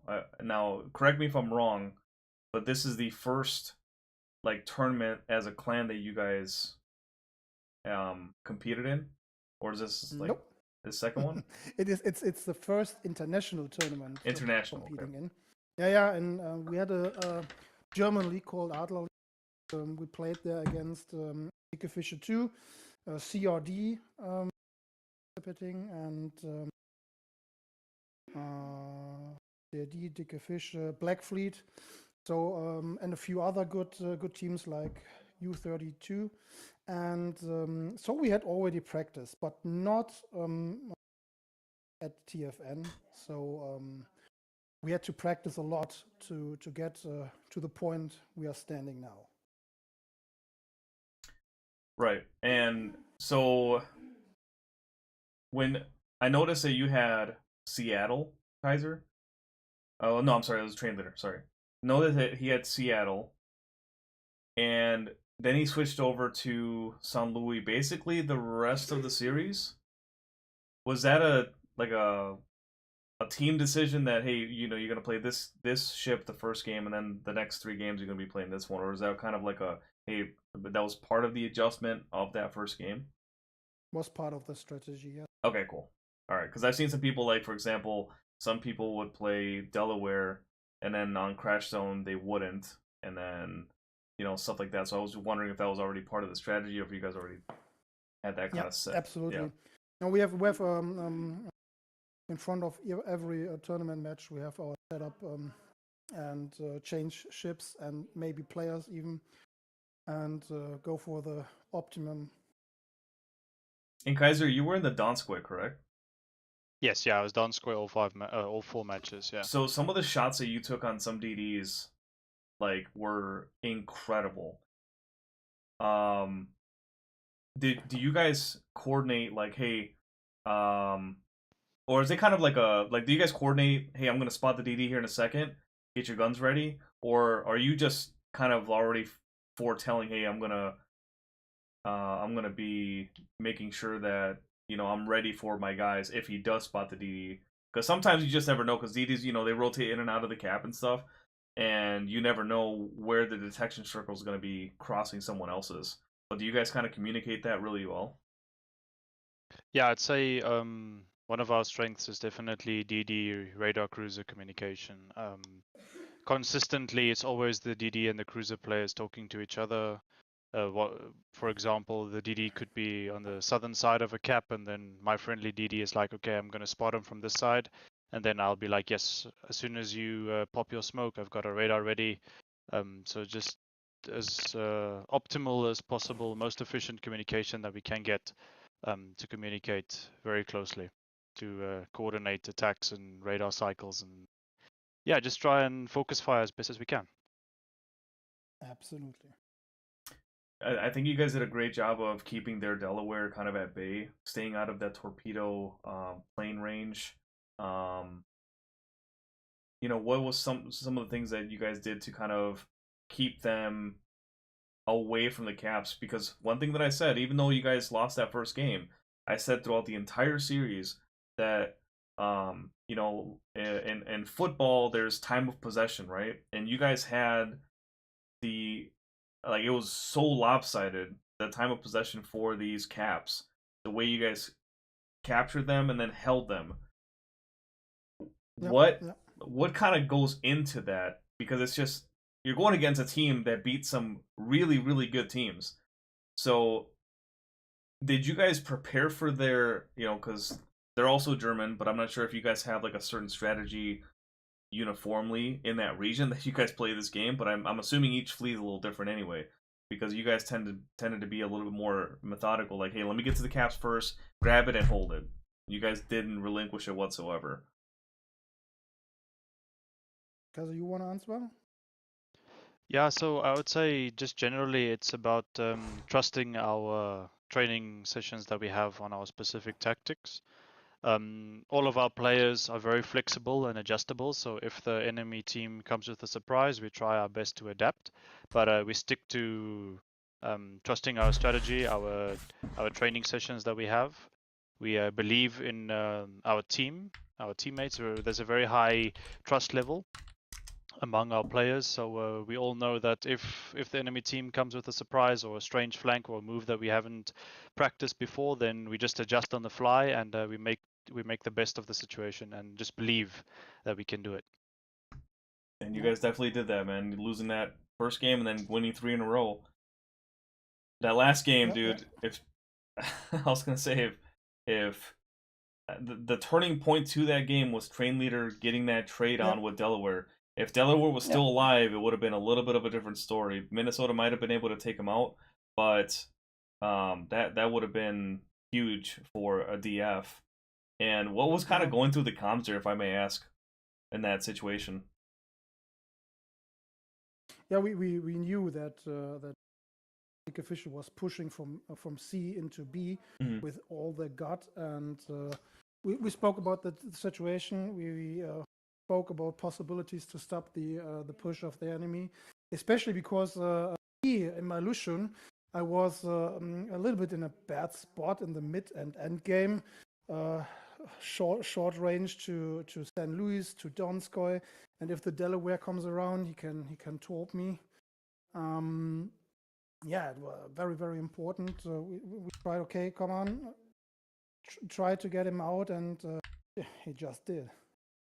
And that was a turning point there. I was not expecting that Ram to actually kill the Delaware because he was like super low on health, but I think he was like right at the perfect angle and speed to be able to pull that off. Um, but yeah, overall, you guys did amazing. Obviously, I will say that I was just telling the chat before you joined up that I kind of live under a rock. You know, I don't really pay attention to a whole lot of discords and whatnot. But one of the things that I heard was that you guys were climbing the ranks incredibly fast, and everyone was noticing. So congrats to you guys on this massive win, defeating Dickfish, who in the Super Cup they lost in the first round, but coming this far into this tournament, the way that they have is amazing. And for you guys to do the same, congratulations, both of you guys. Thanks a lot. Yeah, thank you. It was a great team effort there that we managed to put together there, and also a huge GG and well played to Dicker Fisher. They really gave us a run for our money tonight, so well played to all of their boys. Yes. Yeah, they did awesome, man. And thank you for broadcasting too. Good, very good, an important job to that the guys out there can see these competitive matches. Yeah, and broadcasting you guys. Maybe join the TFN, right? Right, exactly. So, anyways, thank you guys so much for your time, and we'll check you guys out next week. Okay. Thank you, Rambo. Have a good one. You too, brother. Good night. See you later.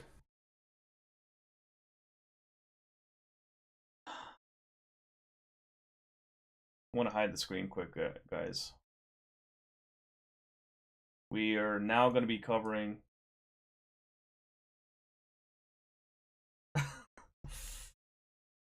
we're now going to be covering Kane versus Task Force Kraken here in a second. Always fun talking to Train Leader and Kaiser and all them guys. Known Kaiser for a few years now. Check him out on YouTube if you haven't already. Kaiser-san. Hide my screen. Hide my screen.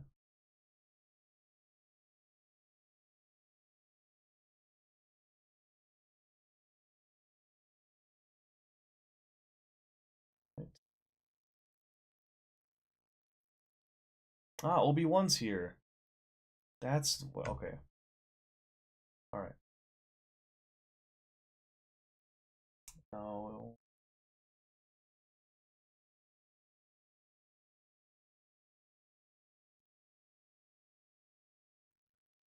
ask them if it's true they. Ah, shit.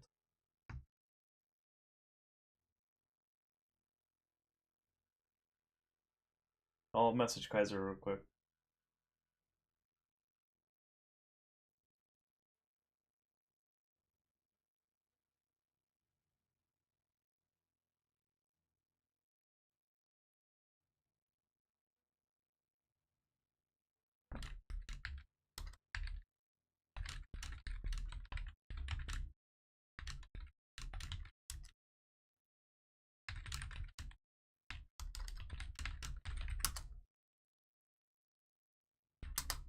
All right, who's streaming, bro?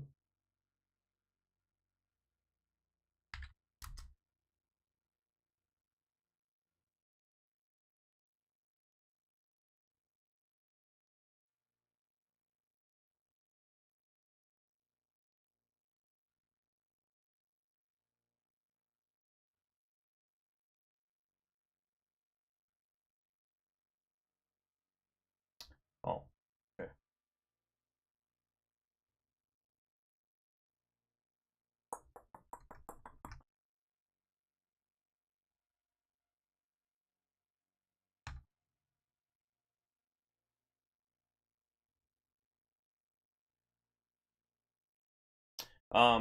Stranger says not. Yeah, we do it most of the days of the week, but not every single day because it's impossible. But most of the days.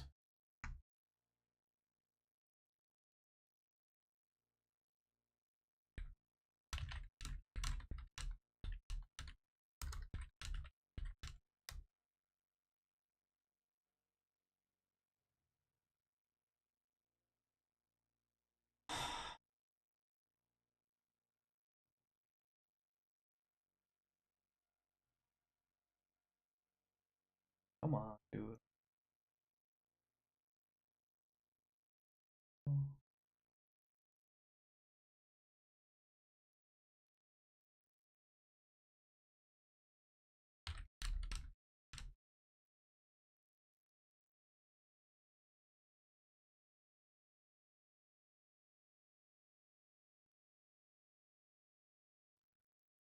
Sorry about this, guys. 1 second.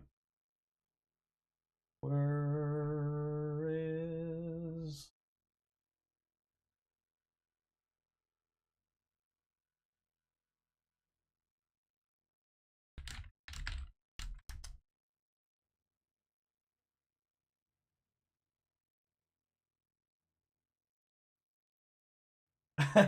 Hey Zoe, what's up? Hello. Hey Isaac. What's up, man? What's up, my bud? Not much, not much. I'm just waiting for this motherfucker. Who's streaming on Pain's end? I got it for you here. Bet. Ninetales. I'll send it to you right away. Do you got the other one too, or no?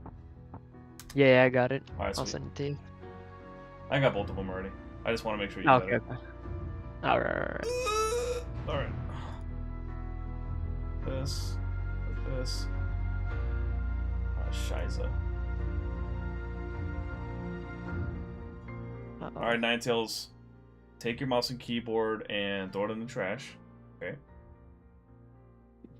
Fucking ADHD motherfucker. Alright. I want to make sure I have my screen hidden, and there we go. Oh, shit. I should hide it even more, because they still have their room code on there. Ugh. I'll be right back. No worries.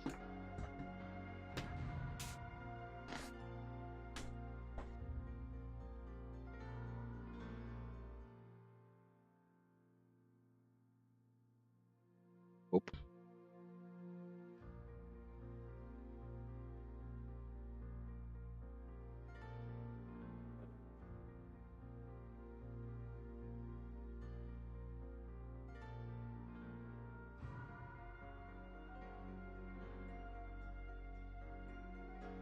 Forgot to set up the POVs. Shit.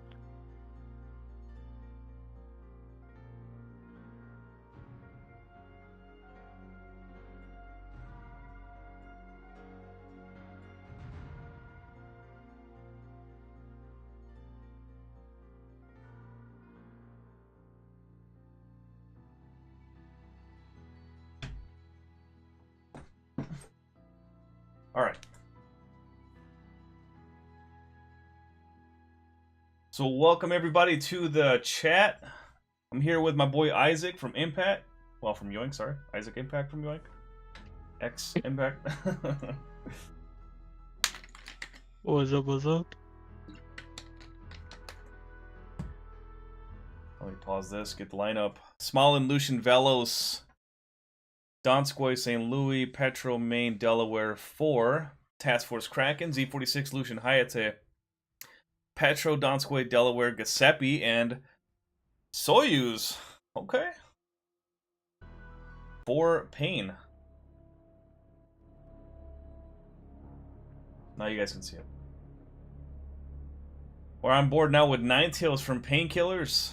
Going against Task Force Kraken, Game 1, Atlantic, South Spawn. Got a 3-3-2 spawn, 4 Painkillers with from left to right. What do you see out there, Isaac? I'm still setting up the POVs for on my side. Give me 2 seconds. Okay, there we go. Start off with Alright, Pain, alright. and then we'll switch on and off to. Oh, you want to start with Pain? Okay. And then we'll switch, like, whenever you want to switch, you just let me know and I'll switch over. Alright, alright.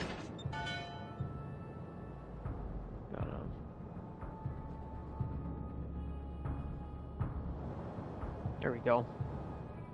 So looking at Pain, okay. Painkillers, my bad. So 3DDs, ABC, this is Atlantic, right? Mm-hmm. Giuseppe Verdi, interesting pick, interesting pick. Hayate, Petro, I'm guessing, yep.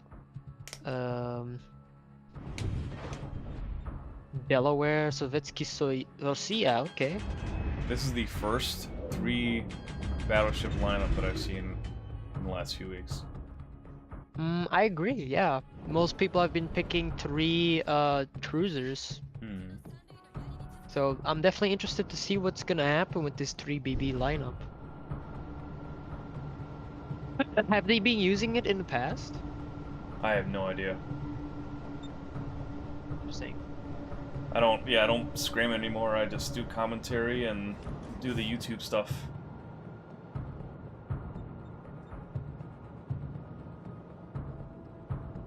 They're switching. They must have got screwed on spawns because they're switching the battleships over. Interesting, interesting. I mean, I guess they're losing just a little time, but not that much. So No, Giuseppe's pretty fast. Yeah. The other one, I think, was a Delaware going towards the middle. Delaware now spotted for Task Force Kraken in middle Bravo. Hayate on the right side, Ryukushima piloting that. Wait, now that I think about it, Painkillers doesn't have a Delaware, do they? Or do they? Yeah, they do. I'm pretty sure. Okay. I thought I missed that. Soyuz, Giuseppe, Delaware. Yeah, pretty sure that's what I saw. Yeah, Task for Kraken, Delaware being spotted first at B. Definitely a strong position for it to be. C being capped by Task for Kraken first. Yep. Looks like Yukushima taking their time to wait for their. To get into C, Yep. yeah. Just waiting for their team to rotate correctly so that she has support. I mean, technically, like, it could be. Honestly, it's not that bad of a strategy because let's say if Shima got into C, and Task for Kraken decides to use a radar, you know, you never know if that'll happen. But Painkillers, Giuseppe Verdi is being spotted at the moment, so chances is big that the DD is at that corner of the map, or not the map, the cap. Mm-hmm. Yellow being spotted again. Oh, and The Chungmoo. Painkiller starting to cap B, although it's being contested. Here comes the battle. Shima is starting to cap C, which is honestly a good strat. Hayate getting reset. Some damage out. Delaware pushing the other enemy Delaware out with the torpedo planes. Couldn't see what that cruiser was for Task Force Kraken here at Charlie. But it's a 3v2 situation.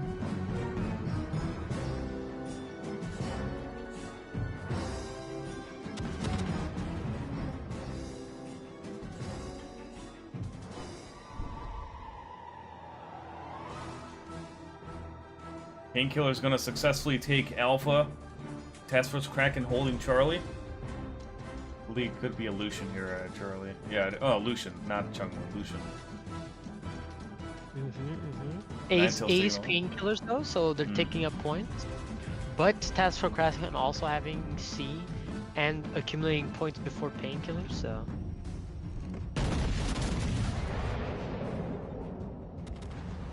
Delaware being juicy broadside. Mm-hmm. But it's also Giuseppe, so we'll see. Yeah, true. Like, Jesus. Oh, there it is. Yeah. Good old broadside shot from Giuseppe and Petro. Right flank for Painkillers on Delaware, that's in the middle. Although Verdi is being rather aggressive, so I wonder what the I like play it. is gonna be. Let's see.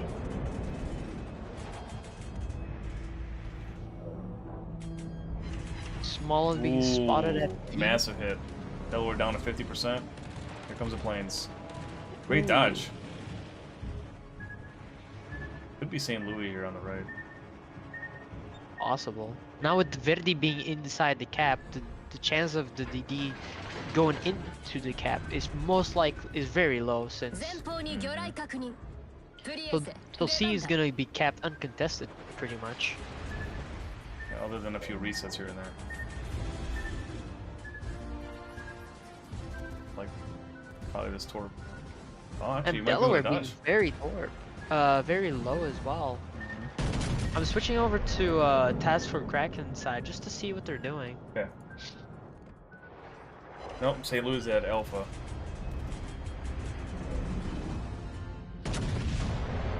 What's your timestamp to make sure that we're not behind? Up at the top. Wait, what do you mean? On Task Force Kraken, what's the timestamp for the game right now? I'm at 8:30. I don't even know if I can see that. Or I just don't see it. Well, it's in the game. It looks like Delaware Oh. Savage is going to be taking some torpedoes from Smallland at Bravo. Right now, I'm on 8-12. All right, cool. Oh, sweet. On Twitch, I believe we're on like the same page, but I'm pretty sure on Pain's side, I'm rather behind. There's a fire on Delaware. Oh, he might go down here. Ooh, Big and that's hits. how quickly things can change, you know? Like, Delaware was practically full, and now he's like less than half. Mm-hmm. But honestly, both Delawares are rather low, so it's honestly a matter of who's gonna die first. Right Yep. now, Task Force Kraken has like a 60-point lead, but with C being capped by Pain and A being Task Force Krakens, it's still pretty early to see who's gonna win. It was definitely an interesting fight so far. High grade spotting Lucian on Bravo. 前方に来席を確認した Cap down to half health. Yep.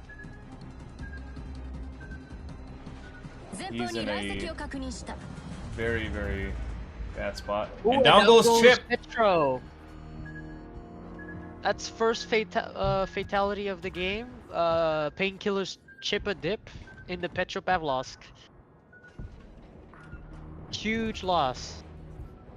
Is that where did he die? He was that right A next or to the B? no Charlie. He was right next to the island there by the Giuseppe. Yikes.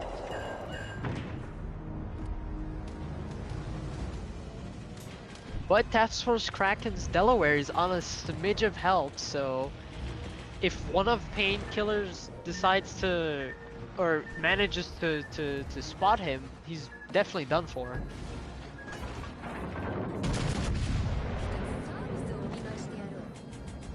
But Painkiller's Delaware is also rather low, so to be decided, honestly. Here's high grade spotting Lucian.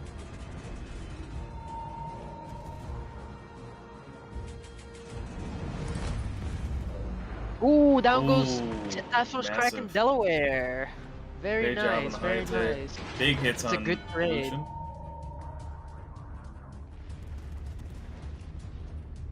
It's not over yet, of course. Although it's a huge loss to the Painkillers. Task Force Kraken up by 40 points. But right now they don't have any cap advantage. Highgate trying to mitigate all the damage coming to him. And down goes Cap in the Soyuz. Now that right flank is wide open for Task Force 戦闘 Kraken. 終了まで残り5分か最後まで Savage trying to stay 苦労のない戦い alive. をしよう And down goes Hayate.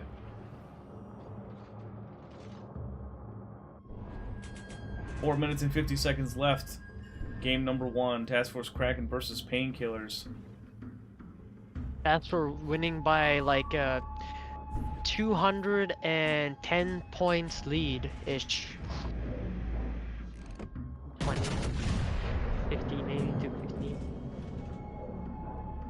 Let's just see Velos in here, huh? Interesting pick, interesting pick. Mm-hmm. But Velo has really good smoke screens that if you Especially with spec that him buff, well, man. you can... Oh yeah. The buff didn't do nothing with the smoke, but I mean, that DPM definitely went up.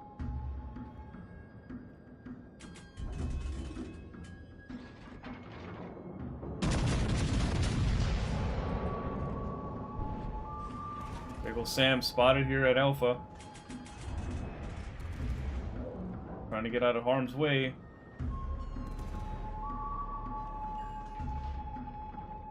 Gonna be very rough for Painkillers because they already lost 3 ships. Mm-hmm.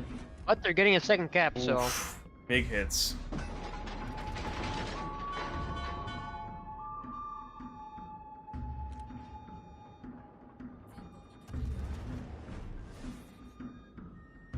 Sneaky little torps. Painkillers does have a cruiser in the middle island that's facing towards Alpha. And now he's spotted. They just have the 2 ships, 2v4 situation. And now Savage is pushing in with Delaware.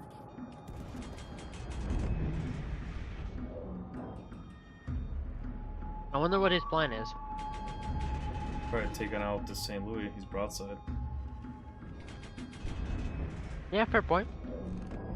But those shells are way too floaty. Yep.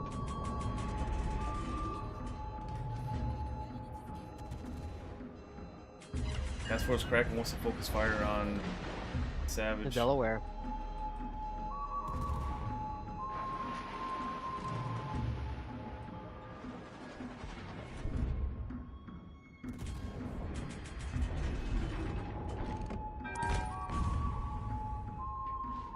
And But down goes Delaware Task taking Force out the Kraken, that's Petro. flat. Payne right back in it, but they gotta keep Delaware alive. 100%. Painkillers with 2-1 cap advantage, down 80 points, 2 minutes left in the match. If they manage down to take out the St. Louis, it's gonna be definitely a good thing for them. Mm-hmm. Right now it's St. Louis versus the Delaware, but St. Louis is also getting support from his own battleship. They got 2 DDs pushing in for Task Force Kraken against 2 battleships. And I didn't see... Let's switch over to Ninetails quick. Yep. And Ninetails taking out the small end. Massive kill for Painkillers. It's a 1v1 with this other DD. He Very could good, radar. and he still has his radars, so... Still waiting to use it. Just smart play from Ninetails, getting right back into it, up 20 points now. A minute 20 left in the match. Game 1, Task Force Kraken versus Painkillers. Now sonared by the Lucian. Definitely gonna be interesting. All he has Because to do this is is kind of still hold anyone's this. game. Yeah, Yep. but once they What's lose the to other Delaware, battleship with him? here comes the Lucian. Can Ninetails turn his guns fast enough? Ooh.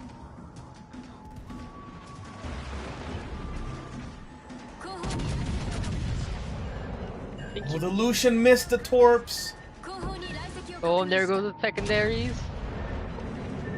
Destroyed one of these torpedo tubes. Come on. Oh, come on, secondaries. Come on. You can do it. Unbelievable. Somebody please kill this Lucian. The Oh, secondaries be my missing, God. and he has 3 seconds left on the radar. Damn, he got away with a smidge of health. Can he get this famous blind fires? He doesn't. 2, 1. He. Oh, No. man. And That's just like a that, shame. Task Force Kraken going in. It would have been great for him to have some support though on that right side for his push. 100%. Damn, that was a last minute All they had to do was hold there for a little bit. But Task Force Kraken coming out with the win. First point going to Task Force Kraken.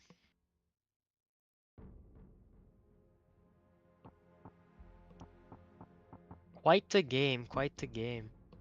Yeah, definitely.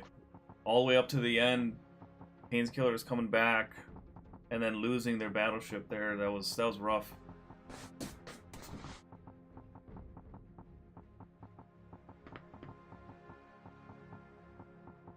And he really didn't have to push out. He could have stayed there and waited for that Lucian to make a mistake. They were up by 100. Well, they were up by a few points here. At the end, it was like a minute left. And Yeah, it man, would have forced Task Force Kraken to do something. So unfortunately, the Delaware, I'm not sure what their HP was, so maybe he was afraid to lose the Delaware there and then be down points again. But Savage did a great job of surviving despite all of that, so... Oh yeah, 100%, 100%.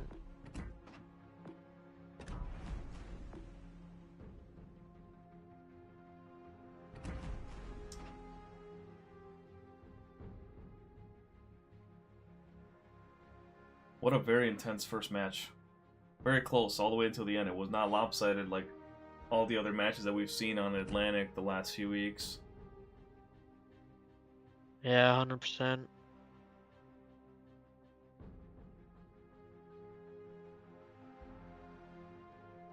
We'll see what kind of adjustments Painkillers make. And Task Force Kraken should make adjustments as well, we'll see.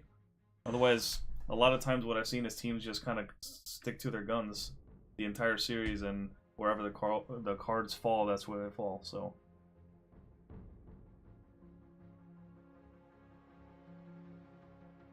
I haven't seen a whole lot of Hayatas or Giuseppe's. Yeah. Yukishima switching over to Smoland.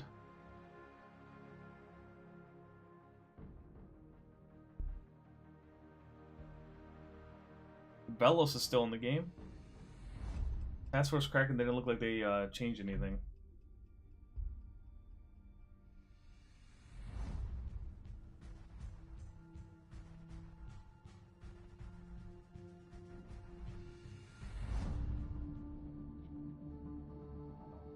They never switched the map.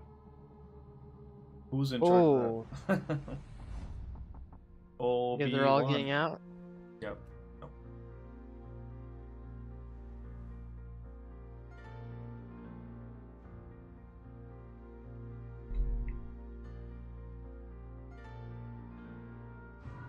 He did use the Giuseppe well in that last match.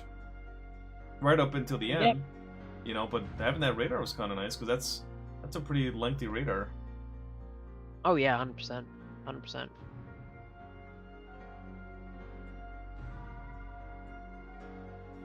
Caps sticking with Soyuz. Ninetale switching over to main.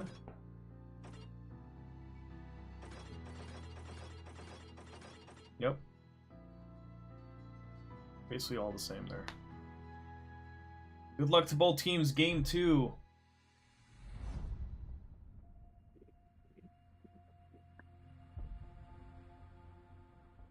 For those of you guys just trickling on in, my name's Angel Rambo Jr. Welcome to the stream, and I'm here with my boy Isaac Impact from Yoink. What's up, guys? Game 2, Pains Killers versus Task Force Kraken. OSHA Cup 4, the Fleet Network.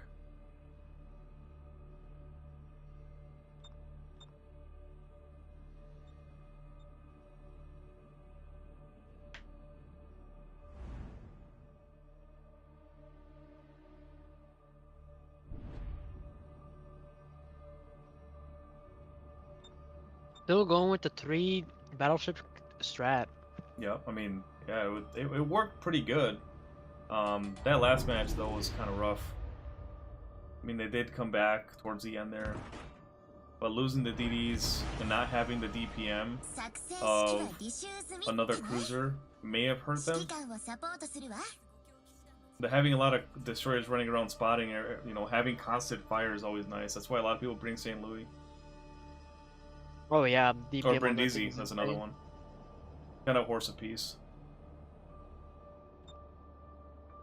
Ninetales does he does a great job here at Alpha when he spawns here. I've seen him do some great things on this particular map. We'll see if this carries in to this game.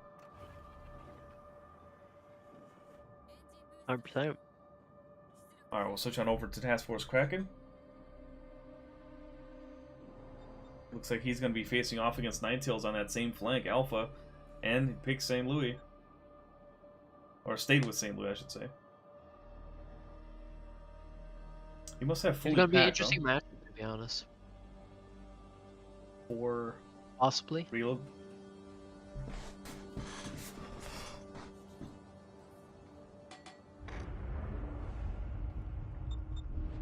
機関を発見。 Painkiller spotted, now rotating on that far side. Shots from Ninetales.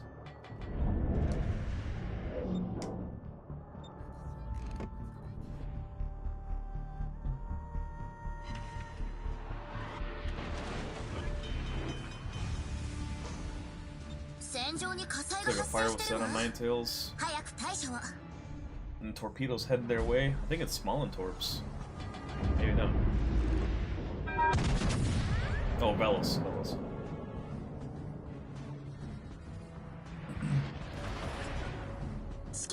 Now it's going to be Yag Tiger against Alfarius.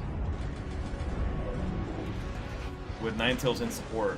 There's a fire on Ninetales. That's going to be a perma. Yep. Double Second fire on Ninetales. Unbelievable.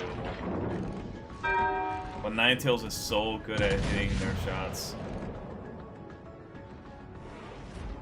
If he manages to get a good hit on Alpha. Oh! Ooh, As I there say goes, that, like, there's half his health. vintage Ninetales with the nasty hit on St. Louis. Let's see if Yag Tiger comes in here and capitalizes, unless he's going to go into Alpha. Right now, this is more a fight like who's gonna beat Yeah, who, he did go because in Alpha. Ninetales is losing a lot of health too. Yeah, St. Louis AP is disgusting. But if he angles Uh-oh. properly, he'll be able to mitigate more damage than St. Louis can, since you know, Mhm. but he can overmatch it.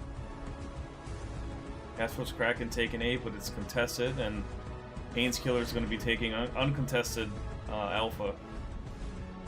That's great work. First cap going to, or sorry, second cap going to Painkillers. But Task Force Kraken's cap at C is currently being contested by Painkillers as well. So Task Force Kraken isn't getting any points, while Pain is getting points from the A cap, so. With how low Alpha is at the moment, I doubt he'll be able to do much from the back there. So he'll probably need to reposition himself. Andrea Siqueira, thank you so much for the sub on YouTube, man. I appreciate it. Painkiller is now taking out Charlie. They're contesting Bravo as well. Task Force Kraken down by 30 points. 11 minutes left in game number 2, up by 1.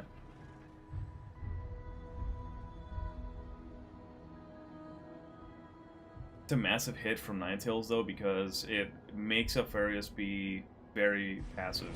He's like, now I have to respect this battleship on this right side, and I can't just be cocky and dodge all the time. 100%. Plus, he already used his second heal, so that means like it's a huge thing since he only has 20,000 health left as well. His play is going to be to try to stay unspotted. Yep.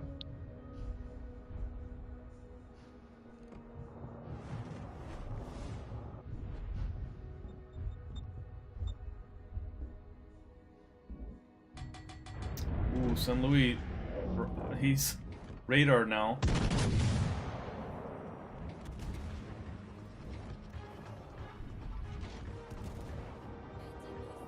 See if Yak can capitalize on this radar. He doesn't have any other support, but he does take a good chunk of change off that Velos.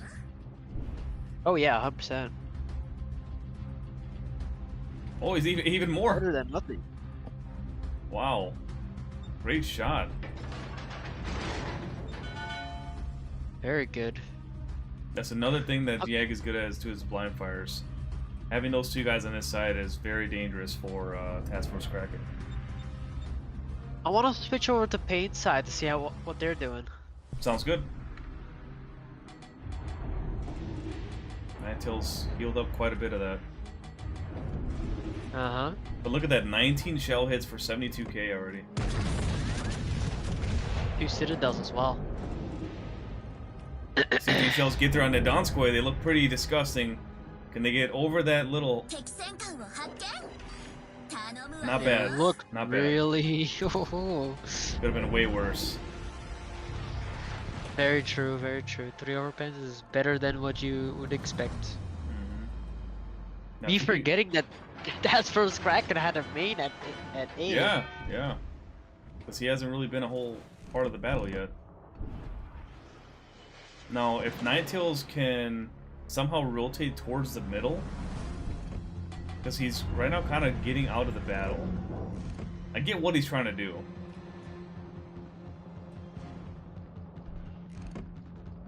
Shoot over that island. That'd be disgusting if he gets that off. Uh-oh. Not bad. Keeping him suppressed there behind that island at Bravo.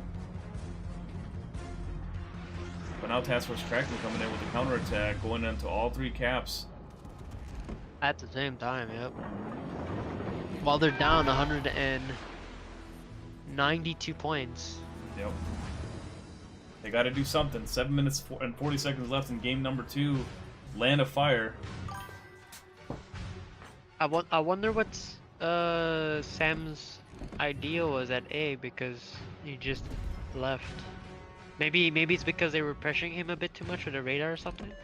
Yeah, I'm not sure. But maybe they want to stack Bravo, and they have enough points. Possibly. Leave that one Yeah, alone. they can definitely afford to do that for sure. Let's get a 1K Because if they can hit. overload B, then I don't think they'll be able to. That's for Kraken will be able to come back from that pretty easily. Yeah. But Donskoy is at B, so they should be careful.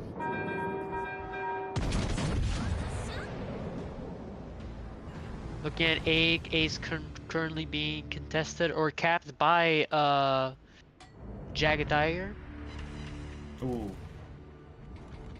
Another 3K hit on that Donskoy, just chipping away at him. Not letting him be comfortable.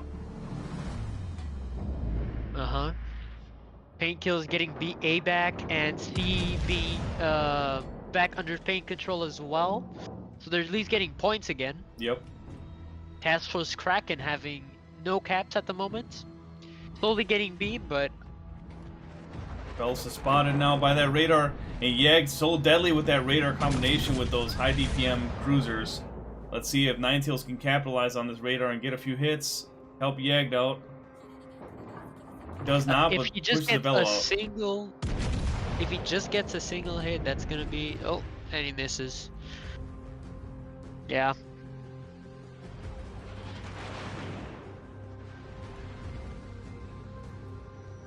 What's your timestamp on paint right now? 541. Yeah, I'm like 3 seconds behind. Okay. But that's just me being live too, so I don't know. Broadside shot on main though. Unfortunate, didn't do much. Oh. Stop doing And that. missing Ninetales. his- God damn. You almost It leave fucking me. freaks me out every time. He knows he's doing. Funny. It's 10 minutes into this match and there have been no kills. Yeah, this is kind But of. Ninetales has 100,000 damage. And yeah, this has just been a chess match the entire way. Painkiller's now up 2-1 on the caps. Yep. And With also like and a down goes Chip. 230 point lead. Chipper first casualty is Painkillers Petropavlovsk. Chip a dip. Maybe this is when the counter attack starts. Still have 5 minutes on the clock, 4:30 I mean, and still much that can happen. So. And Yeg could go around and get this San Luis, but that main there is just kind of it's a huge bummer for him. Yeah. Honestly, like Painkillers at the moment, they're in a comfortable spot. So. Bellis is spotted. Bellis being spotted. Oh, he's gonna go Hopefully down here. Ninetales Ninetales does not miss these. Hits the Velo's massive kill for Pain's Killers, coming right back in. Yup. And St. Louis is just so low right now. Someone He's should be able to so take that low. shot. The battleship at Bravo for Painkiller should be able to get that crossfire shot on him and finish that off. Painkiller's Sam is also taking shots off on the St. Louis. Task Force Kraken using HE for main. And down goes Valid San Luis strategy, finally. It's a great job of Oof, surviving. That's 2-1. Painkiller's on a 350-point lead. Very patient, 3 minutes very left dominant. on the clock. Honestly, not bad. Painkiller's also capping B. Definitely love how they did cap control in this game. Like, got They're- the caps relatively early, forced Task Force Kraken to push in and lose a lot of health at the start of the game. Very different from the first game where they were a little bit more aggressive when they didn't need to be at times. Oh They're yeah. definitely a lot more methodical now. Oh damn. And down goes Delaware for Task Force Kraken. And here comes the dominoes. That's how it starts, man. But honestly, I think I'm not sure if Task Force is able to come back from this. Down 500 points, but they're up 2 caps. They would have to get all the caps. But to be fair, like they still, like, most of the Pain guys are relatively healthy and Mhm. compared to the Task Force Kraken yeah, dudes. and in really good spots. Oh yeah, 100%. So He's been wanting this dance boy the entire game. I don't blame him. he's been keeping him edging there. for him. Mm-hmm. The master edger.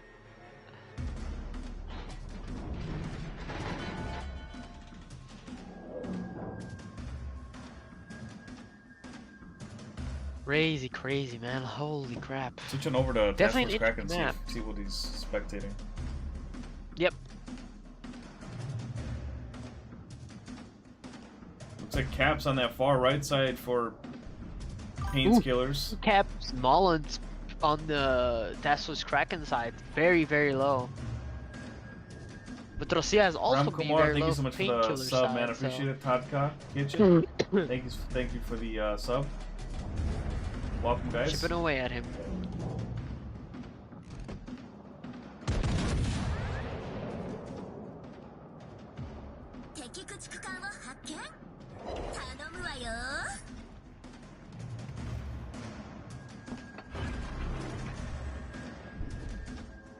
Cap taking shots on that DD. Can Sam get that trade? Or Yukishima, sorry. Here goes Sam.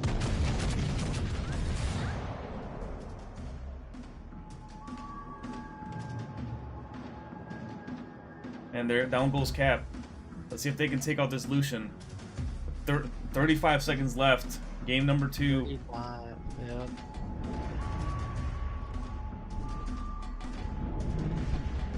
Up 2 caps, but These they two need mains to have kill just been looking at each other two all ships day. at least. Which I don't think is gonna happen in the last 20 seconds. Task Force Kraken go to the last ditch effort to rush in and maybe get something out of it. 10 seconds left on the on the game. Yeah, I don't think it's gonna happen. Yeah, I think this is game, fellas. Great job for Painkiller staying alive. Good job. Good job for sure. It's a back and forth Wow. battle. 100%. Honestly, and I love seeing this. Mm-hmm. Definitely makes our job more fun. Oh yeah, 100%.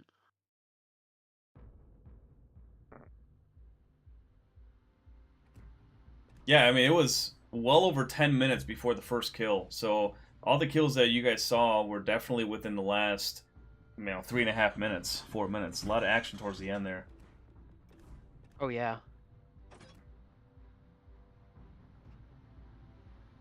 Switching over to Task Force Kraken. Oh, wait, no. Where are we on right now? Yeah.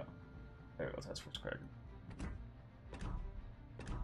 He's switching out too, looks like.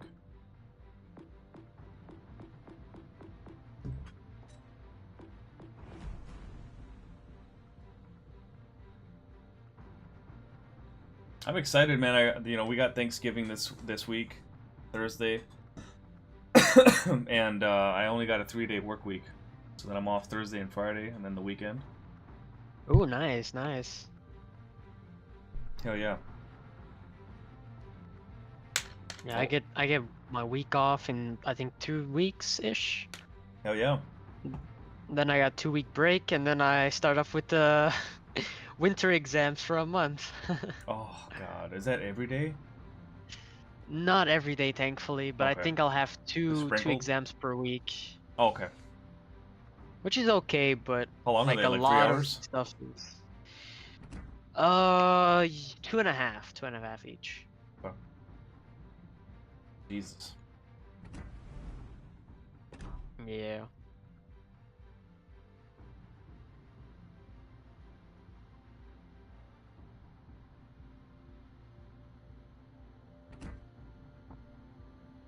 Okay, next map is gonna be Crash Zone. Very excited to see how this will play out, honestly.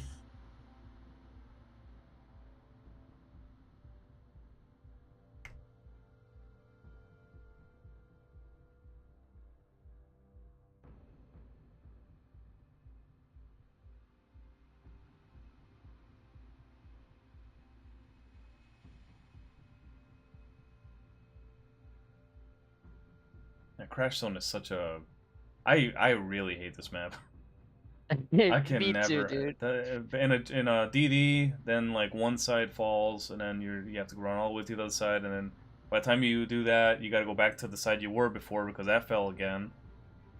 And as a battleship, you're just getting farmed all day by DDs and planes, and then in a cruiser, the crossfires are so dangerous that rotating is very hazardous. Just not a whole lot of cover, and then once you get there within the cover, you can't shoot over islands. I can't think of a single Yeah. island you could shoot over, really. They're all so steep. That's why it's also interesting to see how teams are gonna approach this game. Yeah. Yeah, I can't really see any. I mean, I guess those little islands between A and B, the two little ones, but other than that, it's not really, not really anything.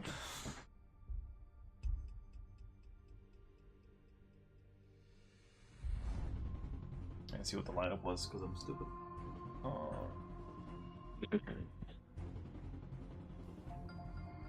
Right now, I'm on Task Force Kraken POV, but you want to start with Task Force or? Yeah, yeah, we'll do that. That's fine. Okay.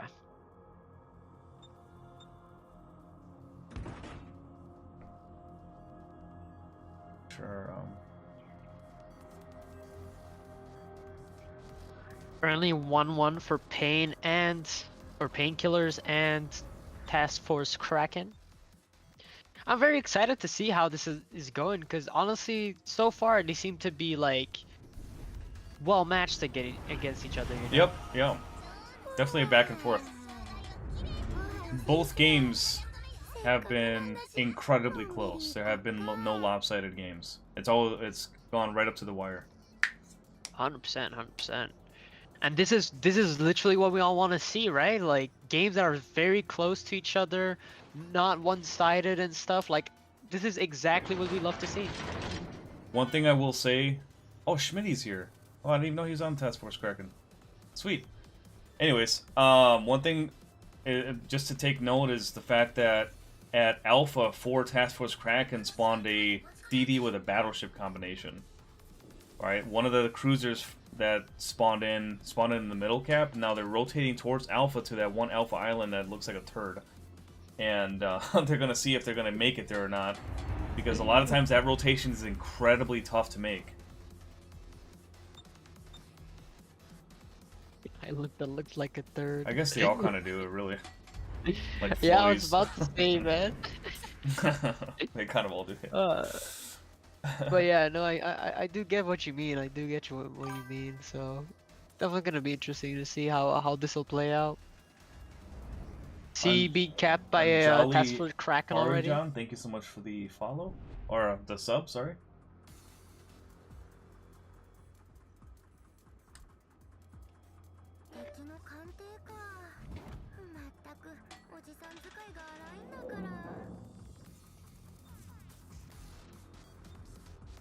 Haynes Killer's cruiser and battleship combination at Bravo was spotted. Now this contested at Charlie. We've seen a lot of similarities in these games.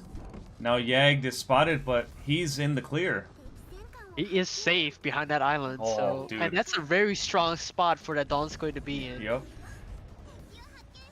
CW Honestly, says hello, that by the way. combination. Oh, hello. It's like, what's up, Isaac? Which? What's up?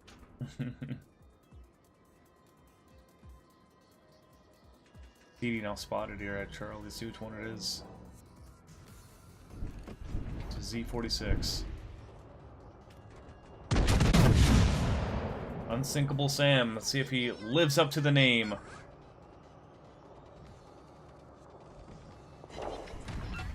That could have been way worse for him. Great job wiggling that ass. Wiggling that booty. Yeah. Sam's good at that. He is the cat. Bravo now captured by Task Force Kraken, and Charlie being captured by TFKN as well.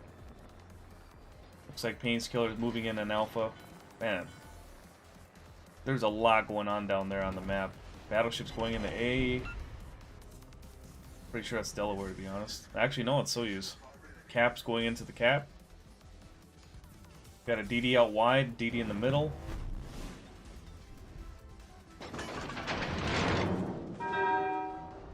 It looks like Chip-a-Dip with the Petro is out wide at Alpha.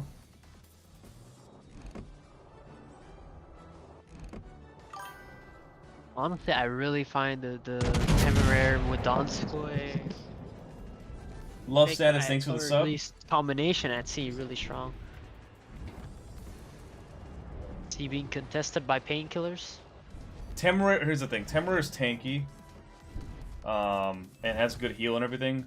But that dispersion on those guns is fucking terrible, man. Yeah, but honestly, I feel like Temeraire is more of a damage sponge. Like, I don't think it's supposed to. Oh, and it just got hit pretty hard by. It was that. Were those Torps? Yeah, Velos. Damn. Okay. Right on the nose. Yeah. Like I was saying, yeah, Temeraire is more of a damage sponge. I'm guessing he has like 4 heals on his build, maybe. Oh yeah, no worries. Every few seconds I hear tring, tring. I'm looking, there's just subs left and right. And there goes Sam with a Torp! Oh, that's huge for Task Force Kraken. But can they capitalize on this kill? Because right now, 2 caps are being taken, and now he is on double fires. Very true. Let's see if Savage can, is he in Delaware? I think he is. He's triple fires for Alfarius. Triple fires, damn. Not running fire with fire. Well, it's because he didn't. No, it's because he didn't use his PCP yet. Just letting it burn.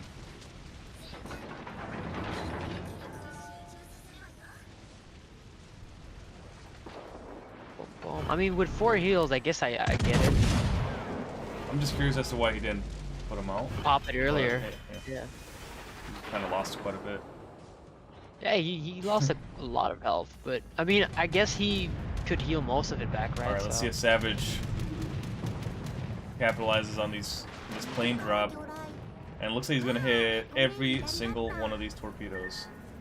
Ooh, Ooh. that's a huge Still hit. a lot though. Oh, That hurts. barely. If he did that strike a little earlier, he could have gone like a perma heal, flood drop probably. Oh, there's a perma flood or a perma fire. Sorry. Yup. Temeraire showing quite some angle.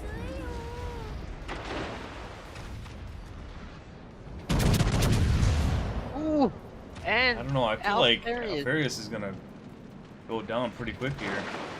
Yeah, he's being focused by 3 ships at the moment. So Temeraire is not Conqueror, unfortunately. Yeah.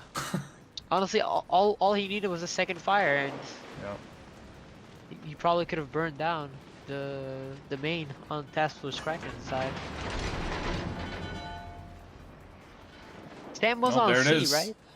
Double fire. Oh, for Double I think fire he's gonna before go triple fires. He does not have triple fight fire with fire. And he is Oh, going down he's because going that down. DCP is not coming called back. it. And You- that, oof. You called that. Oof. Ouch. That's And a destroyer for a battleship. That's not something they want to see. But Task Force Kraken is getting a second cap, so. switching over Oh, to. and they lost the Oh. Smaller. They just lost a small one. Unreal. They're up on caps, but they just lost 2 ships back to back. Ouch. With their cruiser being solo at sea, I wonder how they're gonna do this. Just gonna round of applause for Cap holding it down here at Alpha Oh yeah. in that Soyuz. Oh no, Chip! Or Lev, I'm sorry, that's not Chip, that's Lev. My bad. Yeah. Lev just got slapped. Where the hell did Chip go? Slapped super hard. God damn. Holy monkeys. That shows you the power of freaking Delaware, dude. Dude, it's disgusting, man. It is crazy. But Being they're capped still up by by almost 80 Temeraire, points. so. Yeah, but I can see them losing the lead very quickly if painkillers decide to get to caps. Like A's right now on like a stalemate, but how long is that gonna be before whoever makes a mistake, you know? Mm-hmm.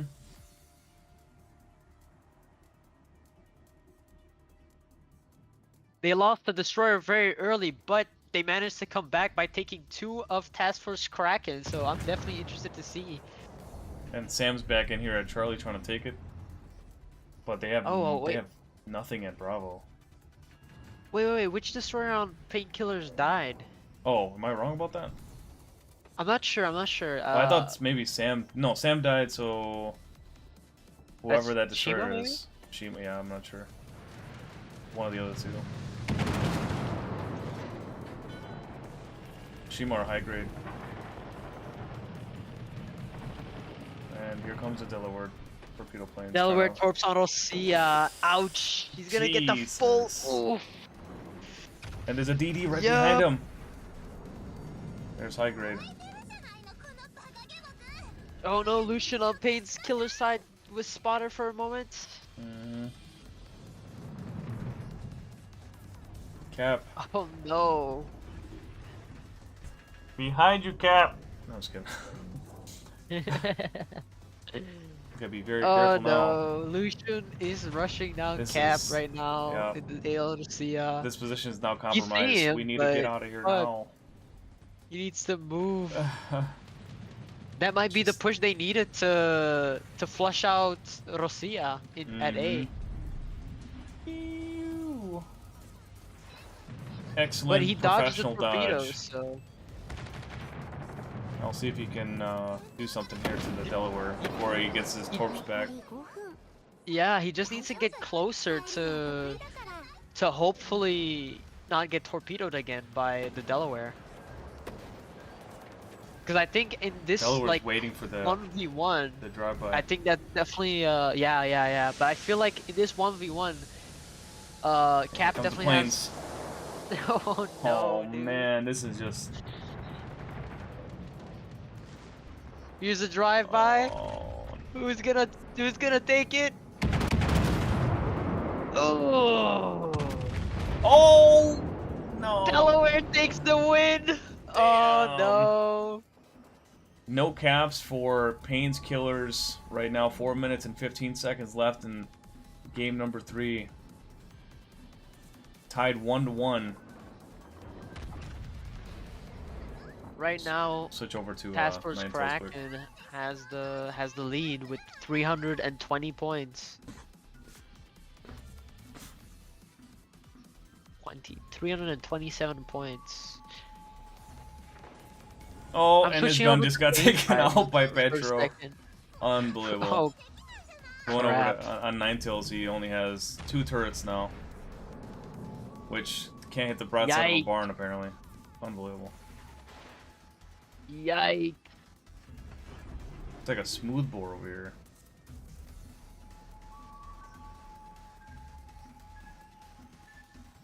Bellows torps? And down goes Lev. Here comes the dominoes. 3 minutes and 15 seconds left.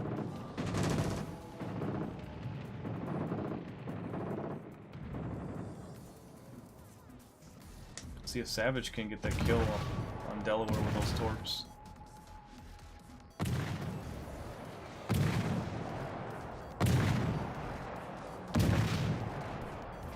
Yikes.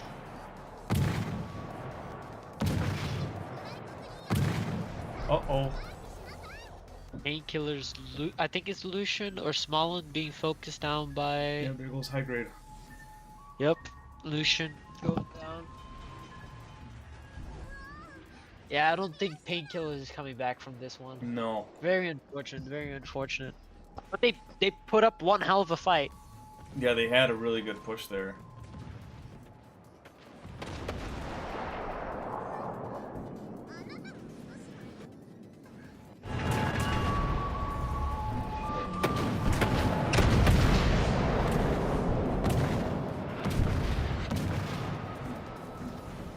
And this Petro has been in that spot the entire game, just holding it down. There goes Yukishima.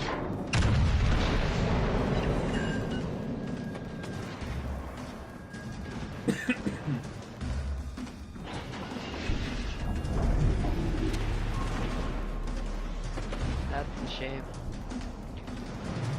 Second point definitely goes to Task Force Kraken, unless somehow Ninetales manages to kill 3 ships in under 2 minutes. Or maybe more, actually. Down like 700 With this points. much, you'd have to kill every one of them. Yep. Imagine every shot would be like an insta kill. Right. Down goes Savage. Yup. And look, One more surprise, surprise, his casualty. gun is knocked.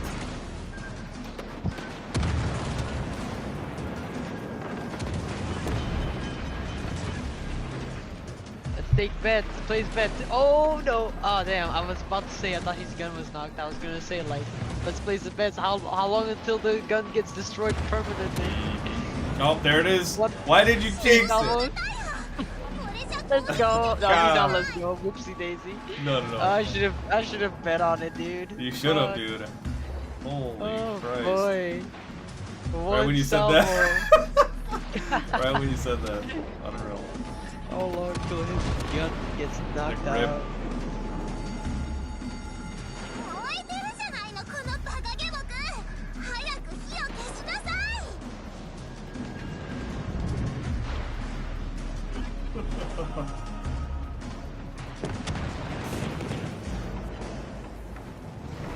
We have 10 seconds left, and looks like Task Force Kraken's gonna take this dub.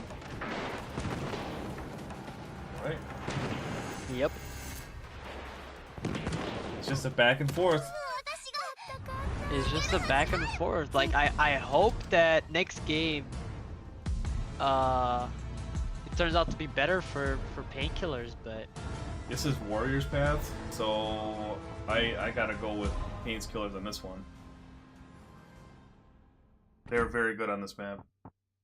I hope they come back from this then.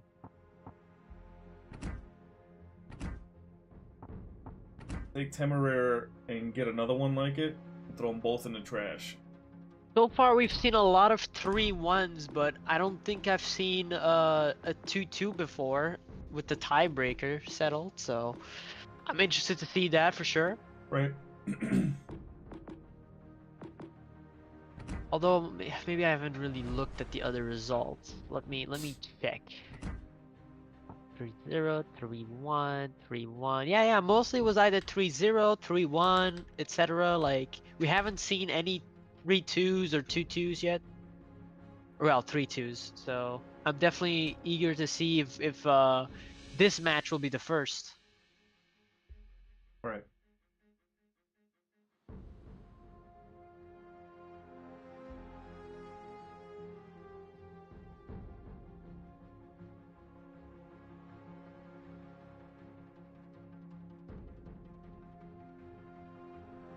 Pick main.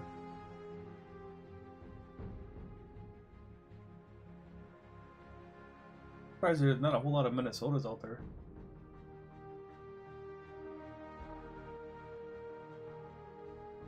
Especially with something like a Colorado build where you can get that reload down by a lot. Oh, Musashi's out. Somebody finally picked Musashi. Oof, overmatch, but Oh, somebody, they were readying up and somebody left. uh-oh. That's not good. That's not good at all.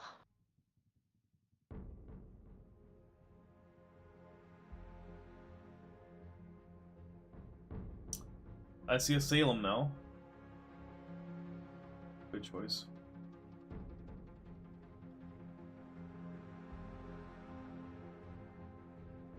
I'd like to know what happened there.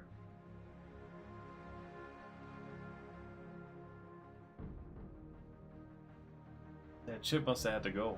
His left came in and replaced him. Yep. But no one left on Pain's side, so I don't know what happened on Task Force Kraken side. Yeah, nobody left. Just one person left.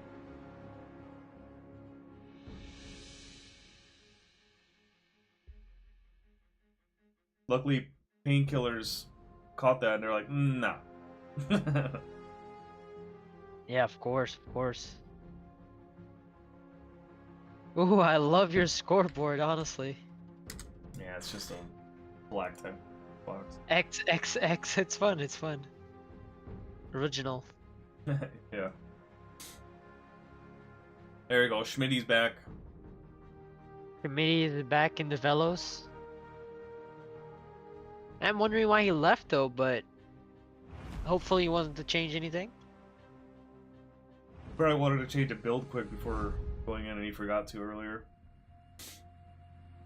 It happened to me one time.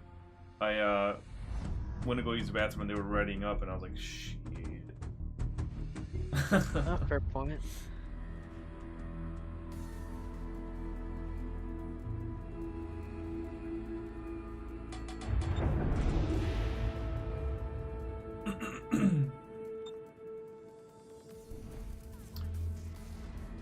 Alright, starting out with Ninetales POV, we got a 3-3-2 spawn from right to left, DD and Battleship spawn on the weak side at Charlie. North spawn for Warriors path.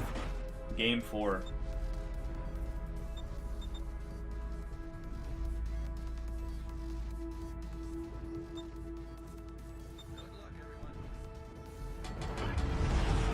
Starting out with some HE shells and will to rebuild. のアイスとシャンパンの用意も片手まで行くわよ。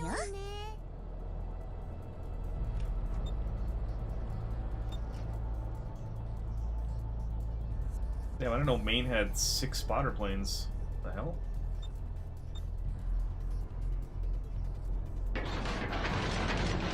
Yeah, I mean it's like Montana, right? So I guess I never noticed. I think I've only ever used like 2 or 3 in a match. yeah, realistically, I don't think you'd ever use them all, anyways. Yeah. I don't think it's possible. Unless you get like somehow the cooldown down by a lot, but I'm not sure. I mean, I think there are skills for them, but it's like it's pretty useless Yeah, if what are you're you running. sacrificing? I think like accuracy and stuff like that. Hmm. So it's like there's no point in getting the cooldown lower, you know. Plus, again, like six Much better. like planes are not really necessary.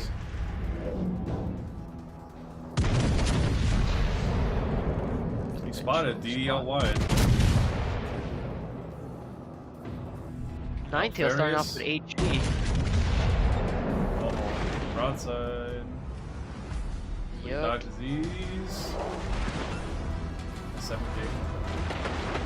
Honestly, could be worse. Could be worse. They got 2 battleships for Task Force Kraken. Actually, they switched over to 3BBs as well. Bravo's being taken by 2 ships right away. And just like that, Payne's Armada has No map control right now, but they do have B contested.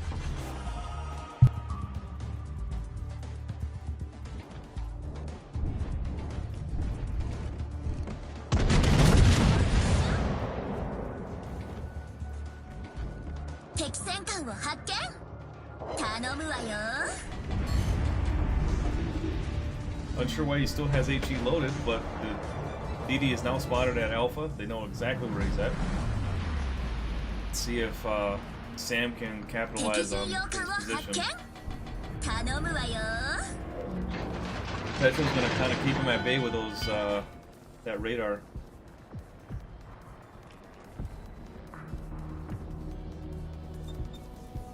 Oh, he has that reload skill.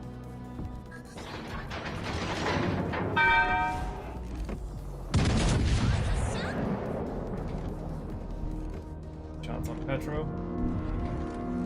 And Main's coming back.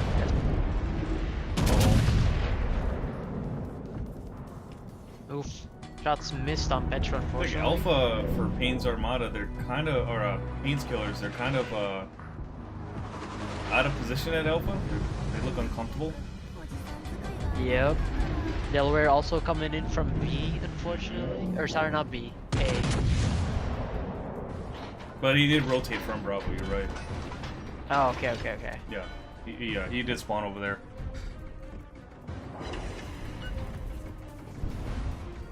Ooh. 2 BBs on this flank and a Petro is going to be tough. Yeah, it's a 4v4. And the destroyer. Oh yeah, I didn't even see it. Is that Delaware on the Pain Killer side? I'm not sure. On behind that island?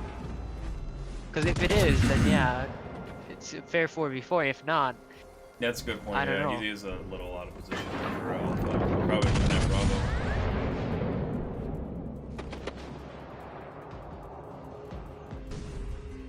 I mean, if it's Delaware, he's in a decent position. But if it's not, then yeah, very unfortunate position to be in for the BB at the Sticking moment. with those HE shells, and here comes Delaware torpedoes on the broadside cruiser.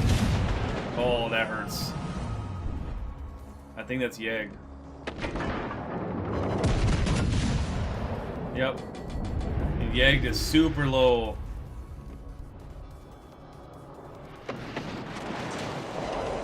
Double fires on main.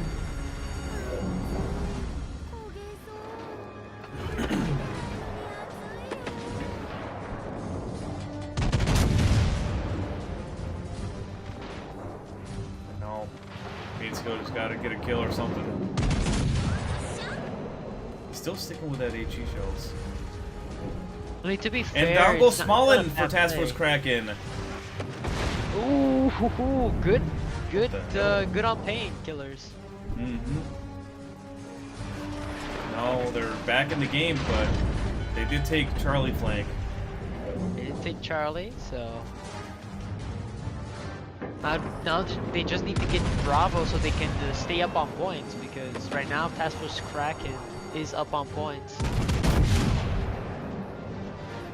Anti-caps Another fire now B's on being main. contested, so that's a double fire. Is that a perma fire? Yeah. Yeah, 'cause Could he was be. on Oh, triple nice. before. I don't. Yeah. But the cruiser to Ninetails is right. It's also rather low, so Yeah, he got hit by the Delaware torpedoes. is that And Dragon? so did Petro. Petro hit with the torch from Sam. Great job, Very Sam. nice. Very nice on those torps, dude. Petro being 1 at the moment. I didn't see Delaware playing, so I'm assuming those are Sam's. Ooh, good shot from Delaware. Or the BB in the middle. Whatever that one is. It seems like Alfarius is going down here if these shots hit. Actually, I Down think he's goes just gonna try in Alfarius. general. Wow, amazing. 2 ships down for Task Force Kraken and Painkillers up on points, What a great but not turnaround on for Payne's captain. Killers. Oh yeah, 100%. Petro be also rather low on A, so I think now Painkillers can be could focus on B now to at least either get the cap or contest it at least. So right now it's being contested. So I'm gonna switch on over to Task Force Kraken's POV. yep, same. And down goes Salem. And yeah, they're down 3 ships now, and Payne's Killers are right back in it. Yes, sir.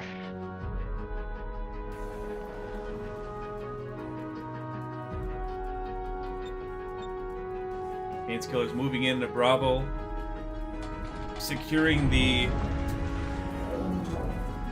map control. So there's Yag trying to get into that smoke and help out with the DPM. Oh, massive hit, 10k off of them, and here comes the torpedo bombers.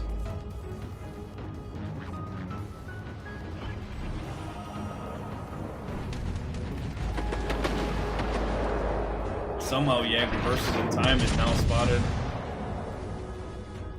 前方から雷石が接近。慎重に回避してよ。 And right now, Task Force Kraken just does not have. Oh, nice shot by Lev. Can he survive this? He does survive. He will survive. He will kill the Musashi before Musashi can fire back. Oof, man. Lev with the amazing flank on this Musashi, allowing his teammates the opportunity to help him with DPM. He's going to get him on this next salvo, and he does. Congratulations, Lev, on that kill there, brother.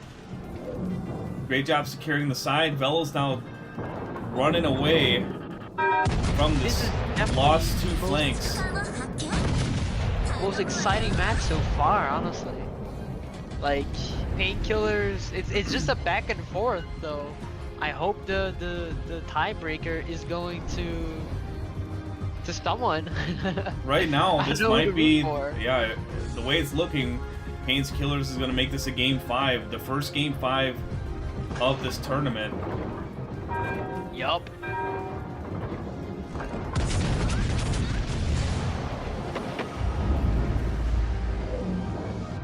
Oh man, great job from Savage securing that kill.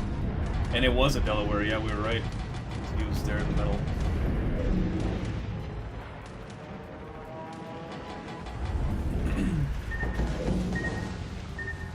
Great job, first off, from the DDs for Payne's Killers staying alive. And now this DD for Task Force Kraken has nowhere to go. 私と一緒に過ごせる時間が。 Down goes Smoke Punch Bro. And here comes the Petro. Probably giving himself up now. Savage is probably gonna get this last. 前巻味方を援護しに行くわよ。 Or Ninetales. It took a little bit for that rotation from Charlie, but they got it done. Task Force Kraken going all in on Alpha. And down goes Velos.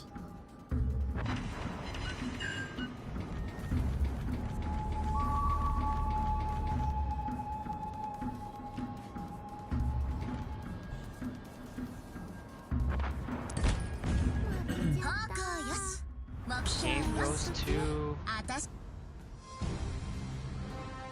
Painkillers. Wow. First match where they need a tiebreaker. Very exciting to see. Wow.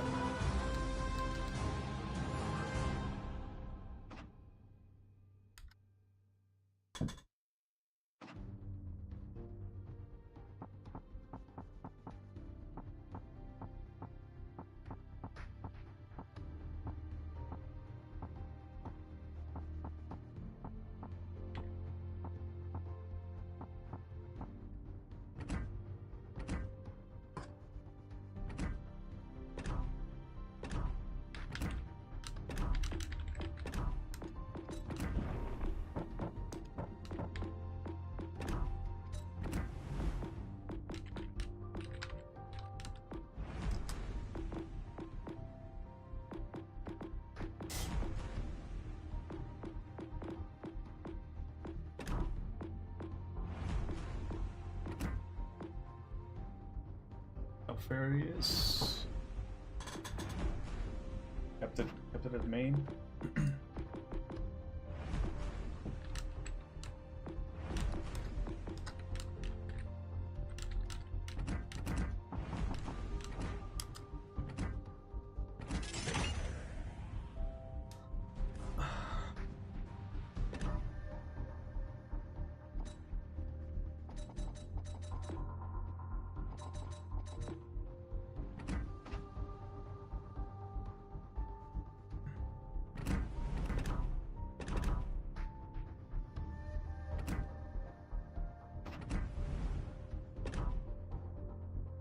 In our first game 5, dude. Our first game 5. This is exciting. Yep. Man. Well, right now Northern we're in Waters. Northern Waters, man. Another map I We hate. haven't seen this map been played before, so Mhm. I'm excited, honestly. I mean, I'm probably guessing who you're rooting for, right? But Well, obviously my guys, but I mean, just rooting for both teams to do well. I don't like to see lopsided matches. That shit sucks for both teams because it's just like one team they don't want to win like that. They want to win a close game.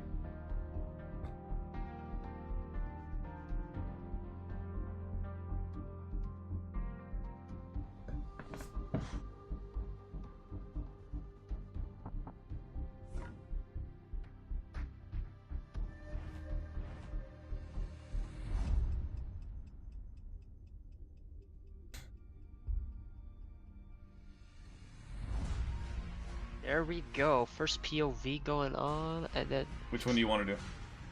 I'm doing Task Force first, and Same. then Okay. give or take like 2-3 minutes, switch over to Pain. Okay.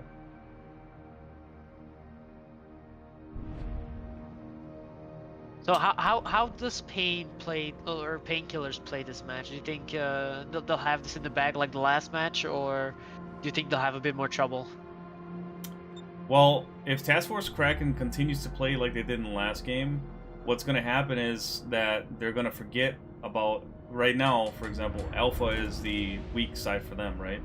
So if Pain's Killers overloads Alpha and pushes across, overloading Alpha is a little harder though. Those slanted islands allow for better defensive positions, so it's almost better to kind of overload Charlie, depending on how you do it. But if they do the same thing in the last game, they're going to be pushed across. They're going to have no horizontal cover.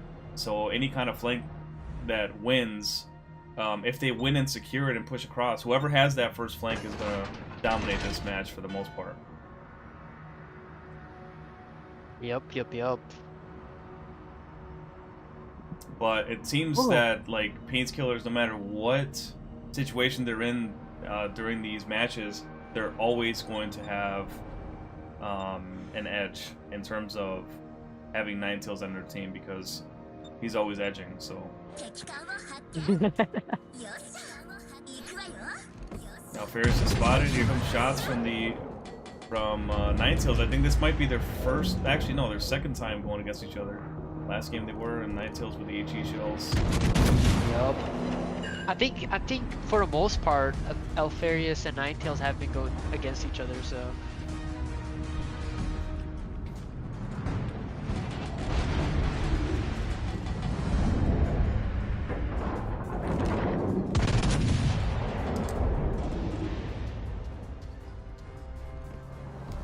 He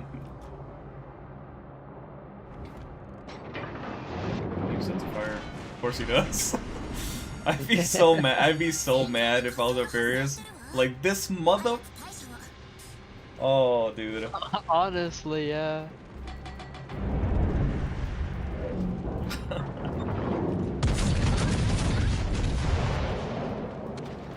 And it looks like Task Force Kraken is overloading the flanks this time and leaving the middle kind of wide open. Now, if Pain can capitalize on that, it's a good strategy for Task Force Kraken, I'm not gonna lie to you. Because I think Pain's gonna try to cover all three flags. Task Force Kraken securing Bravo, now securing Alpha.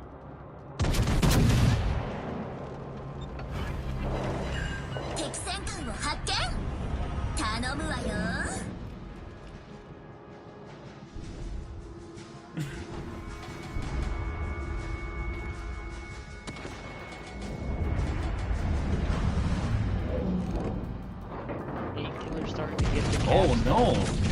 This cruiser for Task Force Kraken is almost already dead. Oh shit! Oh no! 12 minutes in, and he's. I think Ninetales might have plopped him. Yup. Although this seems like a good hit for Alfarius. Oh nope, never mind. The 3K hit.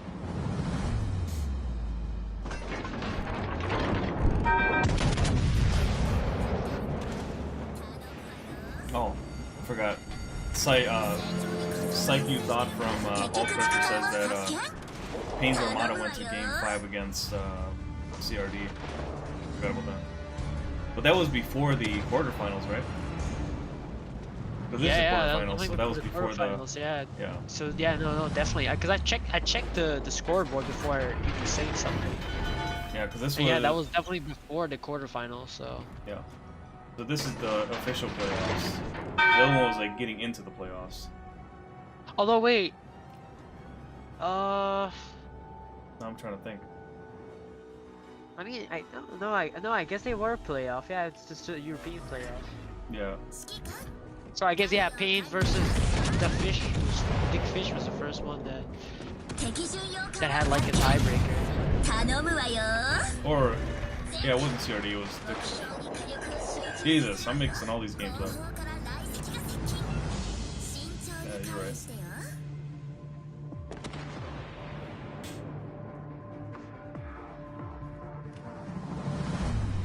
Well, welcome everybody that's just hopping into the chat here. We got Aaron lurking in the shadows in the chat on YouTube if you guys want to check him out. He's alright, I guess.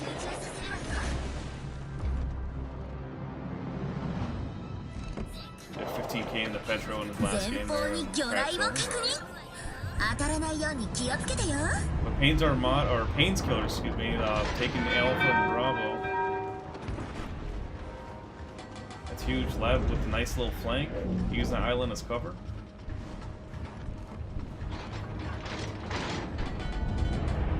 DD now spotted wide in the open. Let's see if Main can get a spot here before he disappears. There's Sam.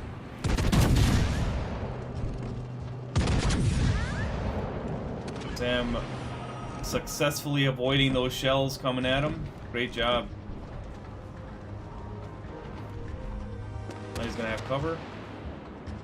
Those shells are gonna be way too low.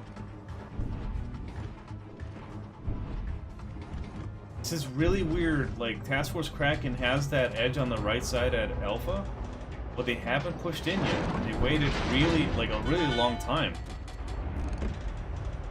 I think they were just kind of maybe trying to get the lineup or the ships in their right spots before they pushed around, but now they're down by well over 100 points. But they did get the kill. They got their first kill here on Hayate with torpedoes. Down goes Yukushima in the middle of Bravo. A great cross torp from Charlie.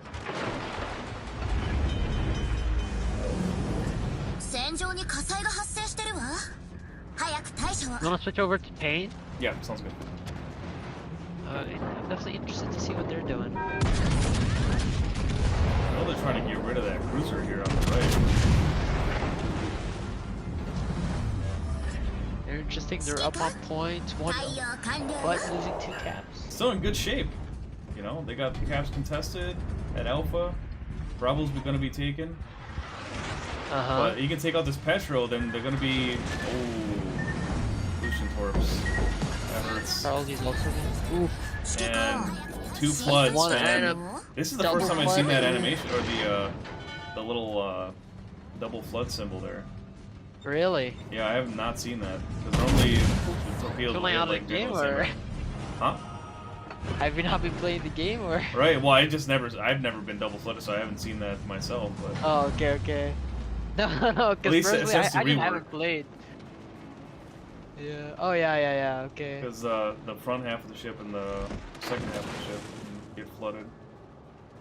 Yeah. True. Man, true. that's...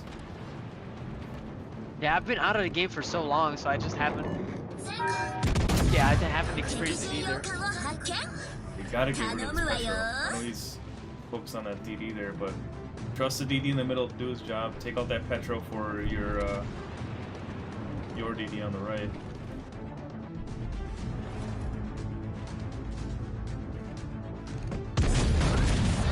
What is... Okay, go.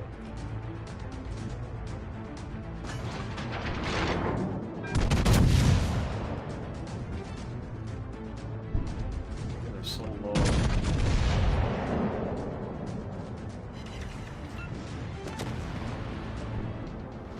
Shots look pretty decent. Nice. Down goes Petro, and then down goes Yagdo.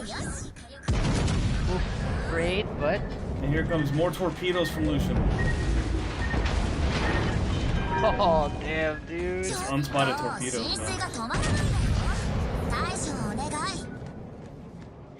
And here Definitely comes Delaware game shots. of the age, I'm not gonna lie. Painkillers with Slapfest. a yeah, 100%. Pain with 2 ships down and Task Force Kraken just with 100 points difference. But Pain is up on Captain points, so well, so far. If And down he goes stops Schmitty. Great job for High Grade getting that kill on Schmitty. nice. And that's B uncontested again, so they're getting two caps worth of points. But High Grade is super low, and so is the Giuseppe there in the middle. C being contested again, and B as well. Ninetales also being quite low, to be honest. Yeah, he has one more Only heal one left. one more heal left. Yep. They're engaging Lucian at C though, flushing him out of the cap, regaining their points. It's like a fire or something. Oh, and down goes High Yep. Grade. Yikes! Very unfortunate, but it's it's still very. It's like anyone's game still. Like fuck. Very nice to see. Ninetales getting a fire on Delaware.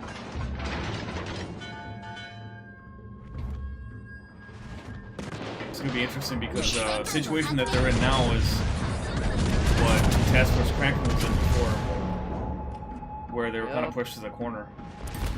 Then 46 going. And down goes Sam. Bubbled down right now, unfortunately. Oof. There he Bam. goes. Nice little fire there on Delaware. Is he on a permafire actually? Yeah, he is. Wow, that's good. It's good. No But the battle isn't DDs over yet. or Pains killers. Yep. This is gonna be all or nothing right now, man. Yes. They're not gaining any points. Right now, their objective is to just get as many, at least maybe free up C, and then hopefully try to. Oh, but their main is one shot. Mm-hmm. That's massive. Or Pains killers. Let's go! Painkillers killing the main. Petro's killing the main. I just realized, yeah, Savage is in the Giuseppe and not the Delaware. Giuseppe Verdi. Where is their Delaware? Or is he dead? No, he's not still alive. I guess he's at right next to Ninetales. All they gotta do is stay alive for 3 minutes. And Stay keep alive, contesting, yeah. keep contesting Bravo. Yep. But if Verdi stays spotted, then Delaware can just get the torps off on him. So it's definitely a tricky situation to be in. Another fire. It's turning into Conqueror right now. Very good, honestly. Up by 110 points. 110 points, 3 minutes left. As long as no one dies and they can keep contesting B, they should be fine. Yeah, they cannot lose anyone. He can use his heal Right right now. now.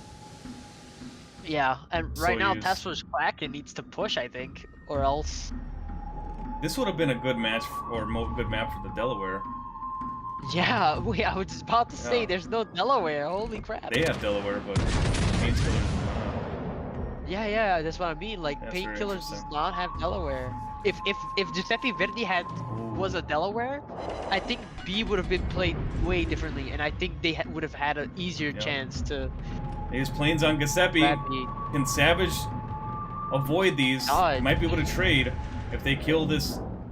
If they Delaware. trade with the Delaware, they get 2 caps though, so 2 caps worth of points. I mean, Oh, there goes Savage. oof. Unfortunate, very They unfortunate. gotta get spots on this Delaware and get the kill. They need to get the kill or else they lose. 敵駆逐艦を発見 But if Great. they manage to kill the Delaware before he caps out, I think they have a good chance of winning, to be honest. Lev might be able to get this kill on Delaware, and then the DD's to his right. No! There's still a DD and B, so they're most likely still getting that cap, but if they kill the Delaware... Kill race now. Now the DD's to the right of Oh, and down goes Delaware! yep. Right up to the wire, man.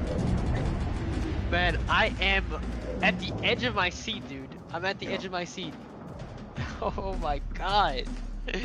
B being capped by Task Force Cracker, but is it enough to get the points that they need without killing anyone? I don't think so. I think they gotta get a kill. And all they gotta do is stay alive for 50 seconds and they'll win this match. They don't have to do anything.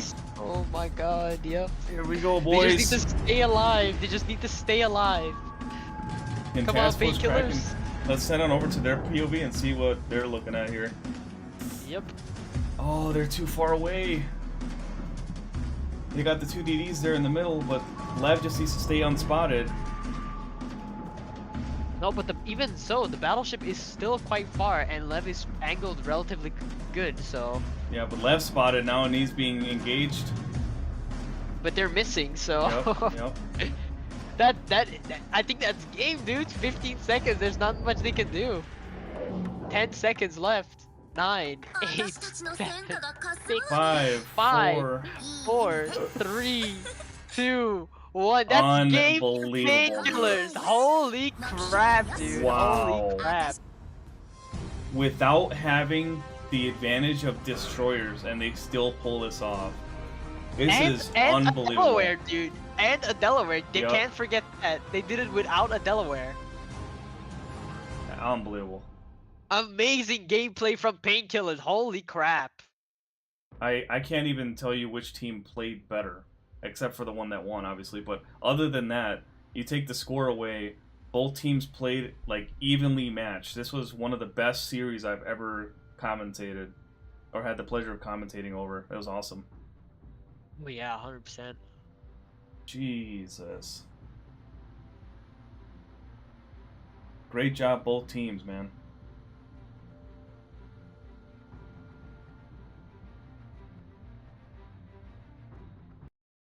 I don't even know what to say. Just great. Great gameplay, Jesus Christ. That is amazing. It was back and forth. Back and forth. And it all ended with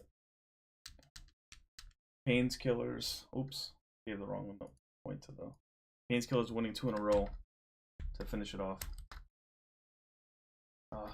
There we go. Wow.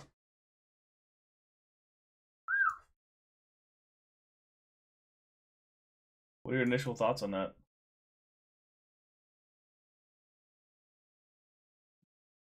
Oh man, I'm speechless. Yeah. Unbelievable.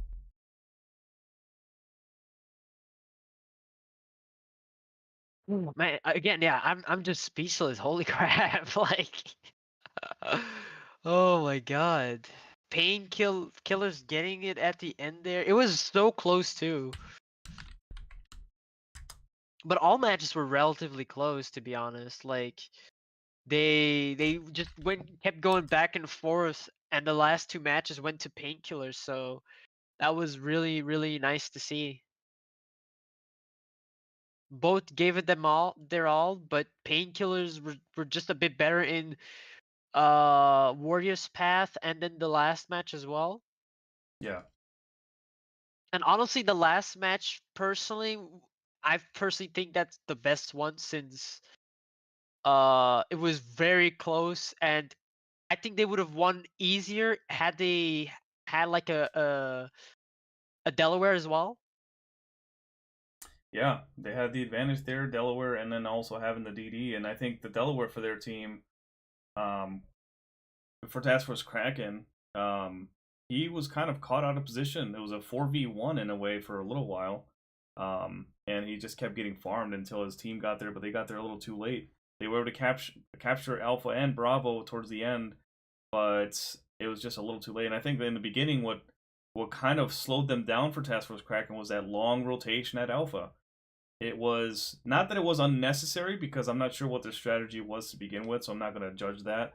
But just looking at what was there, they rotated. By the time they got to their positions, Payne's Armada already had Alpha and Charlie, and then Bravo as well. But that was a little later.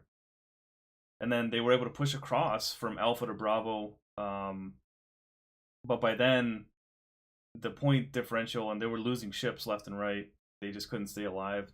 The Task Force Kraken had too many ships that were really weak, and then towards the end, Payne's Killers just came out on top. Yeah. It's a great game Man, 5. what an exciting game! Holy crap! Genuinely, absolutely love this. This is absolute cinema. So I don't know how to invite people into this thing because Yukishima Normally, can't see it. wait, is Shima just a normal member? Because I'm Mm-hmm. pretty sure it's locked for fleet members. That's what I. Okay, and that's what I said.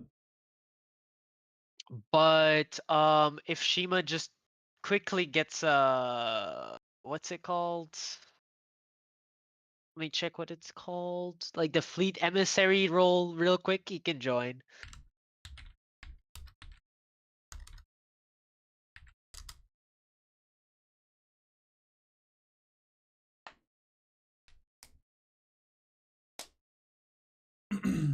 I don't think the Delaware threw. I just think he was out of position um, later in the match. But his position became out of position by his team around him dying. So I wouldn't say that he threw the game or anything like that. It just he didn't really have a choice. Like Aaron said, he needs to get kills because they're down points. And I get that they were, but it almost would have been better looking back at it obviously now, but it would have been better for him just to survive and let his teammates do the work because he was getting farmed really bad. Oh yeah, 100%, But he did kill the 100%. Giuseppe. He did a really good job on he did his job. It's just the team rotated He really far. tried, yeah. He tried for Yeah. sure.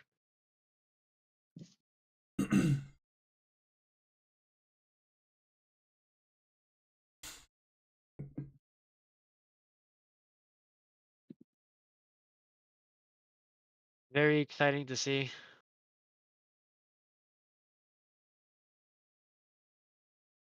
Uh, Who has control to give Yukishima the fleet emissary role? you should just ask Neris. I'll ask him. Also, I'm pretty sure that Shima can just go to the roles and just assign it to themselves.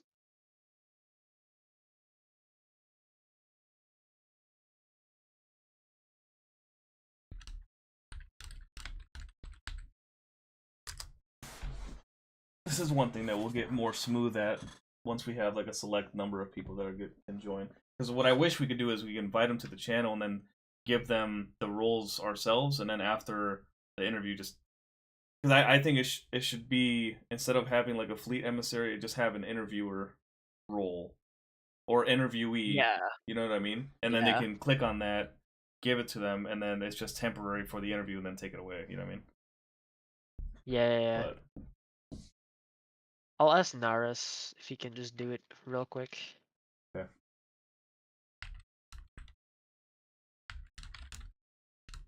Shima.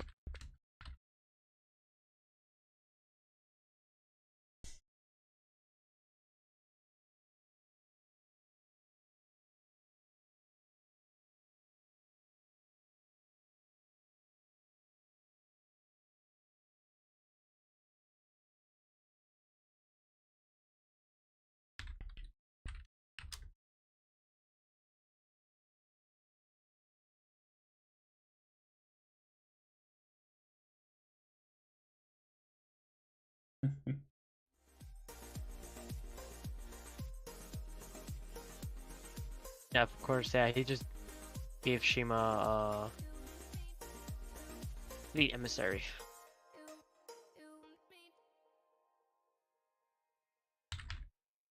Did he already? Yep. Shima can join.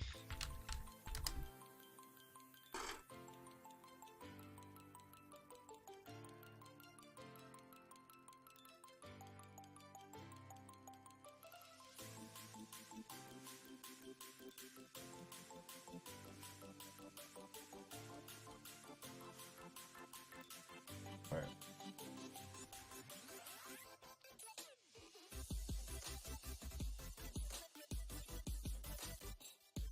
There we go.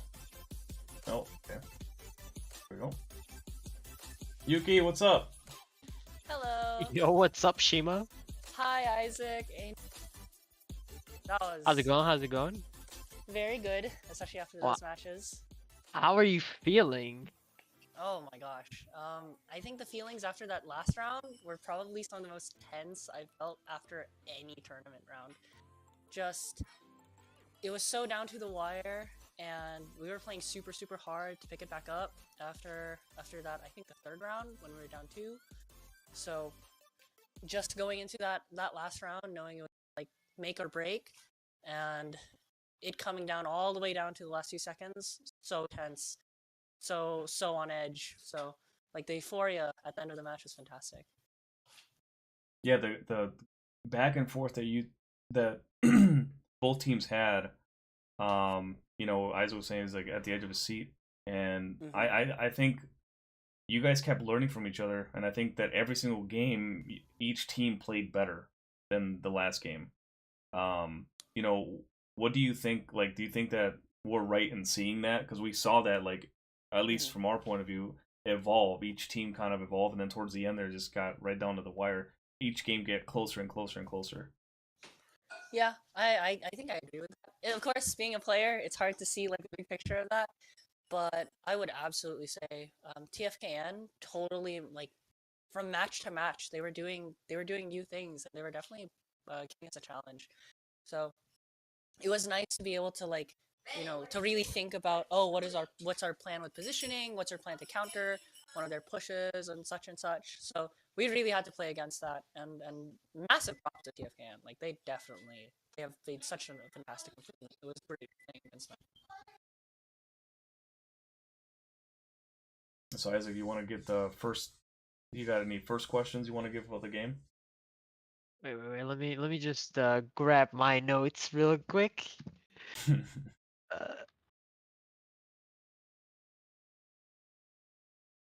Uh,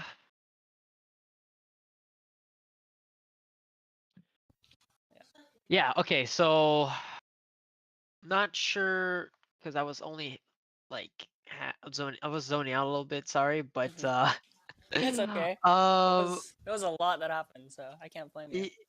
yeah, for sure. But like, how did your team's communication contribute to your performance today? Oh, yeah, that's a fantastic question. So that's one of the things we work on a lot is how we handle our comms, how we handle our call outs to each other.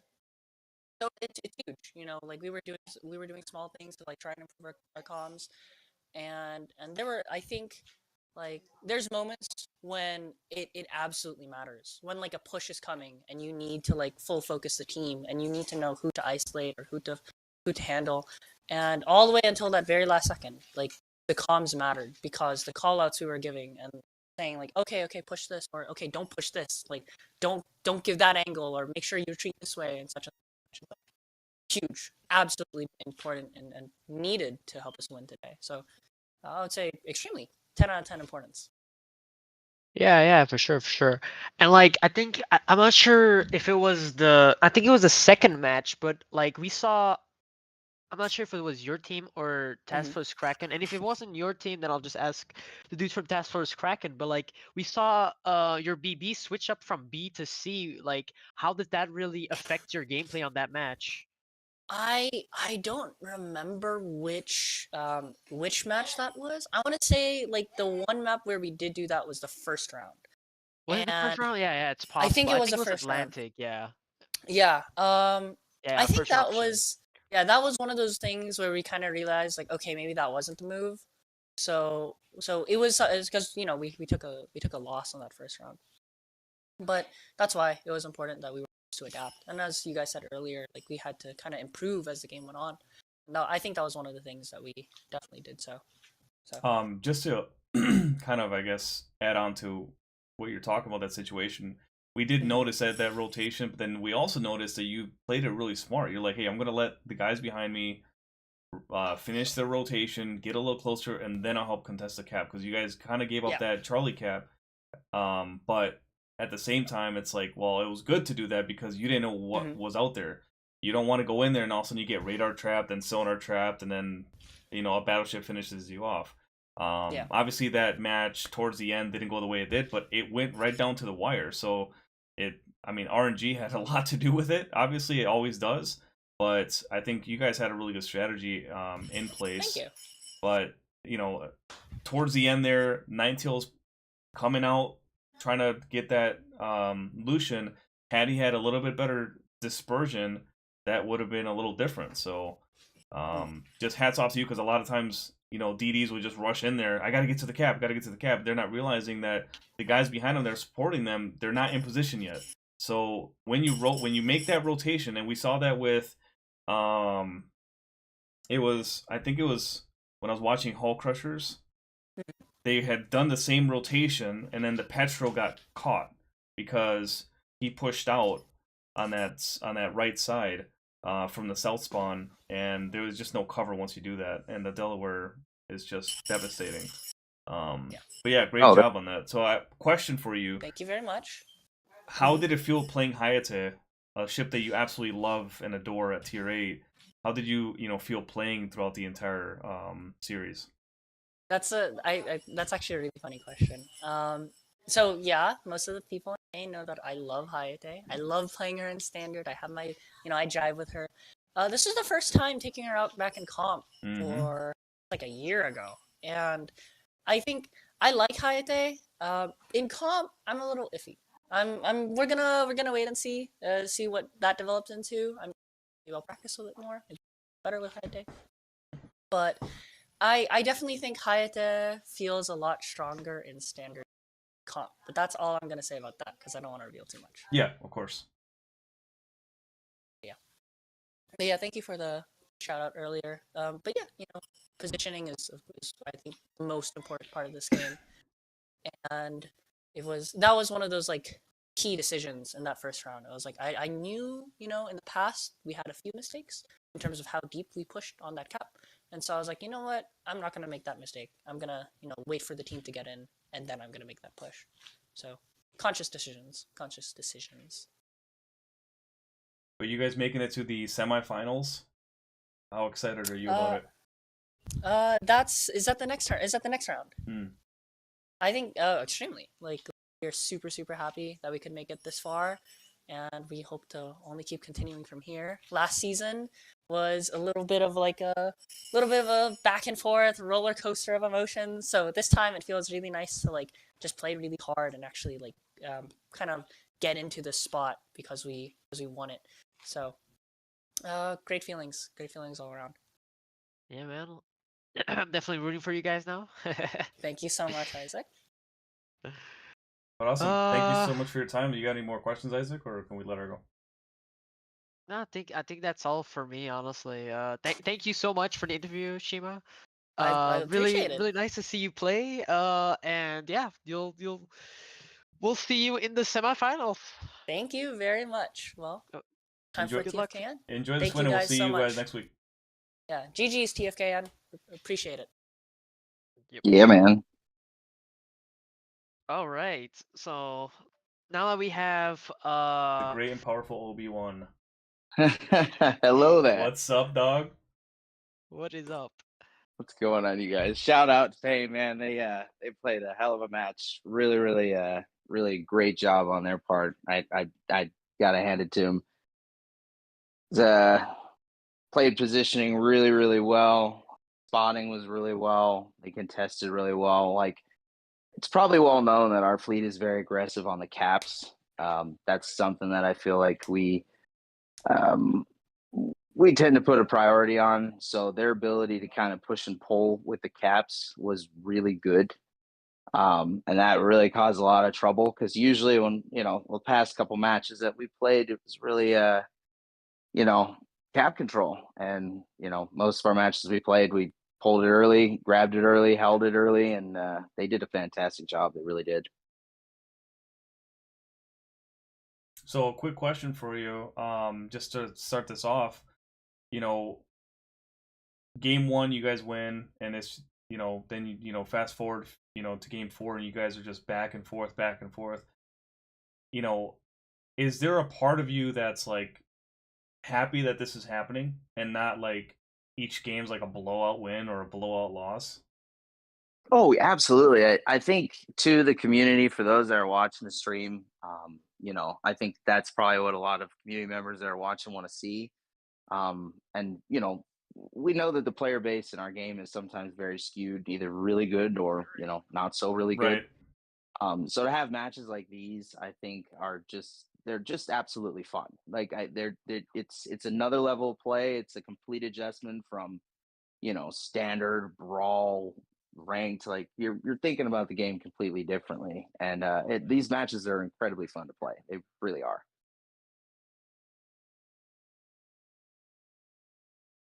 Isaac, you got anything for him? Yeah. So looking at all the matches, and especially at like the last game, looking back, is there anything you guys would have wanted to like, if you could do anything differently? What would it be? There were so just talking to the guys after the match, there were very very slight things that we Mm-hmm. could have done differently, like not have shot at this time or not have radared at this time. Like I made a critical mistake on a what was it, the second one I think that we lost. I pulled my radar too early. High grade was in illusion. He was just a little too far away. So I ran back around, hoping that I could probably, kind of recuperate myself. He got spotted again. I didn't have that radar. We couldn't knock him off the map. I think that might have changed a couple things in there. Alfarius won. He was like, if I wouldn't have shot in the fourth match, got detected by I think the Petro, he wouldn't have died in that situation. So they're like the games were decided by very, very, just one decision that a player made. Yeah, I and we totally agree with that because I mean each game was so close. There was not a single game where you could point to a team and say this team's gonna take it. Every single match, and I've never seen anything like this. In this tournament where every single match was like back and forth, lead changes left and right. I wish I would have, you know, um, like kind of documented how many lead changes that there were, because it was a lot, and you just never knew, which team was going to take the edge out. Because I mean, you guys were so equally matched. It was an incredible privilege to have watched you guys at work. It was awesome. And shout out again to Payne because like for us that have been playing this game as long as we have, for 4 or 5 years now, like we played against each other for years, Yeah. right? So to be in this setting now, to play against these guys is awesome, because like I said, standard doesn't get it when you got three, you're in three, they're in three, you might not even see each other on the map. In this case, you're playing 8v8, everybody knows what they're doing, everybody's got a plan. I don't think you get to this level without having a plan, and Hmm. their plans are better.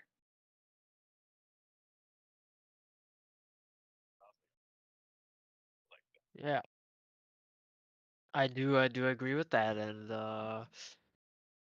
yeah, man, I definitely wish you guys luck for in the future. And again, like amazing games all around. So I was at the edge of this at my seat most of the games. So and I really couldn't make out who was gonna win. It So it was, was yeah. definitely entertaining. We were literally That's debating during the match on who's gonna win. We are like, well, if this happens and this happens and this like, because you just couldn't, like, oh no, it's a loss for Payne or it's a loss for, you just couldn't do that because what I like most about all this is that both teams, you can never count them out. Even if you're down by 200, you can't count them out because even in the last match, Pain didn't have any DDs and they were able to kind of hold off. But Yeah. you guys did the same thing before in the other games where you guys were down and you guys came back and then won. It was an awesome back and forth, man. Great job. Tell your team congrats, on making it this far, and hopefully we'll see you guys in future tournaments, and I know we will. So. Oh yeah, no, we're definitely gonna be. We're definitely looking at Winter Cup for sure. The guys Awesome. want to play, so we're in for it. So appreciate you guys for pulling me in here, Angel, Isaac, awesome. Yeah. Get on the stream, man. Appreciate you guys. Yeah, we appreciate you guys, man, with the content and all that. So hope you guys have a great one, and we'll talk to you guys soon. Yes, sir. We'll see you. Sure, Have a sure. good one. Have a good one, man. Well, Isaac, any final thoughts here before we close the stream out? Oof, oof, oof. Just amazing games all around. Painkillers going to the semifinals. Who are they fighting next? Do you know that? I have no idea. Oh man. Okay, well I'm definitely Have to see interested what to see Let's see. They have the results thing already? Standings? Yep. Nope. Yes they do. Or standings? Playoffs. Here we go. Popcorn. Yeah, no.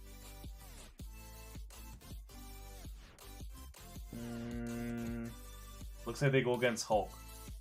Hulk Crushers. Okay. Yep. Interesting. Wow. Pain's Killer versus Hulk Crushers next week, and then SOA versus Warfare at Sea Atlantic. Top 4 teams, dude, have been playing their asses off. And right now, Warfare at Sea on a roll, 3-0 and 3-0. We'll see if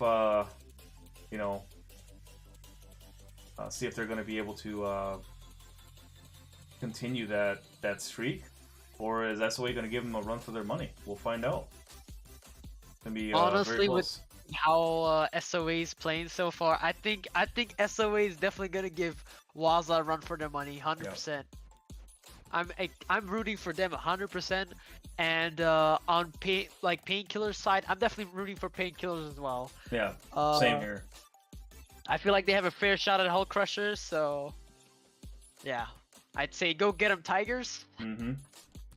And this would be one of the farthest that Pain's Killers has made in the tournaments, and Hulk Crushers have made it to the semifinals before.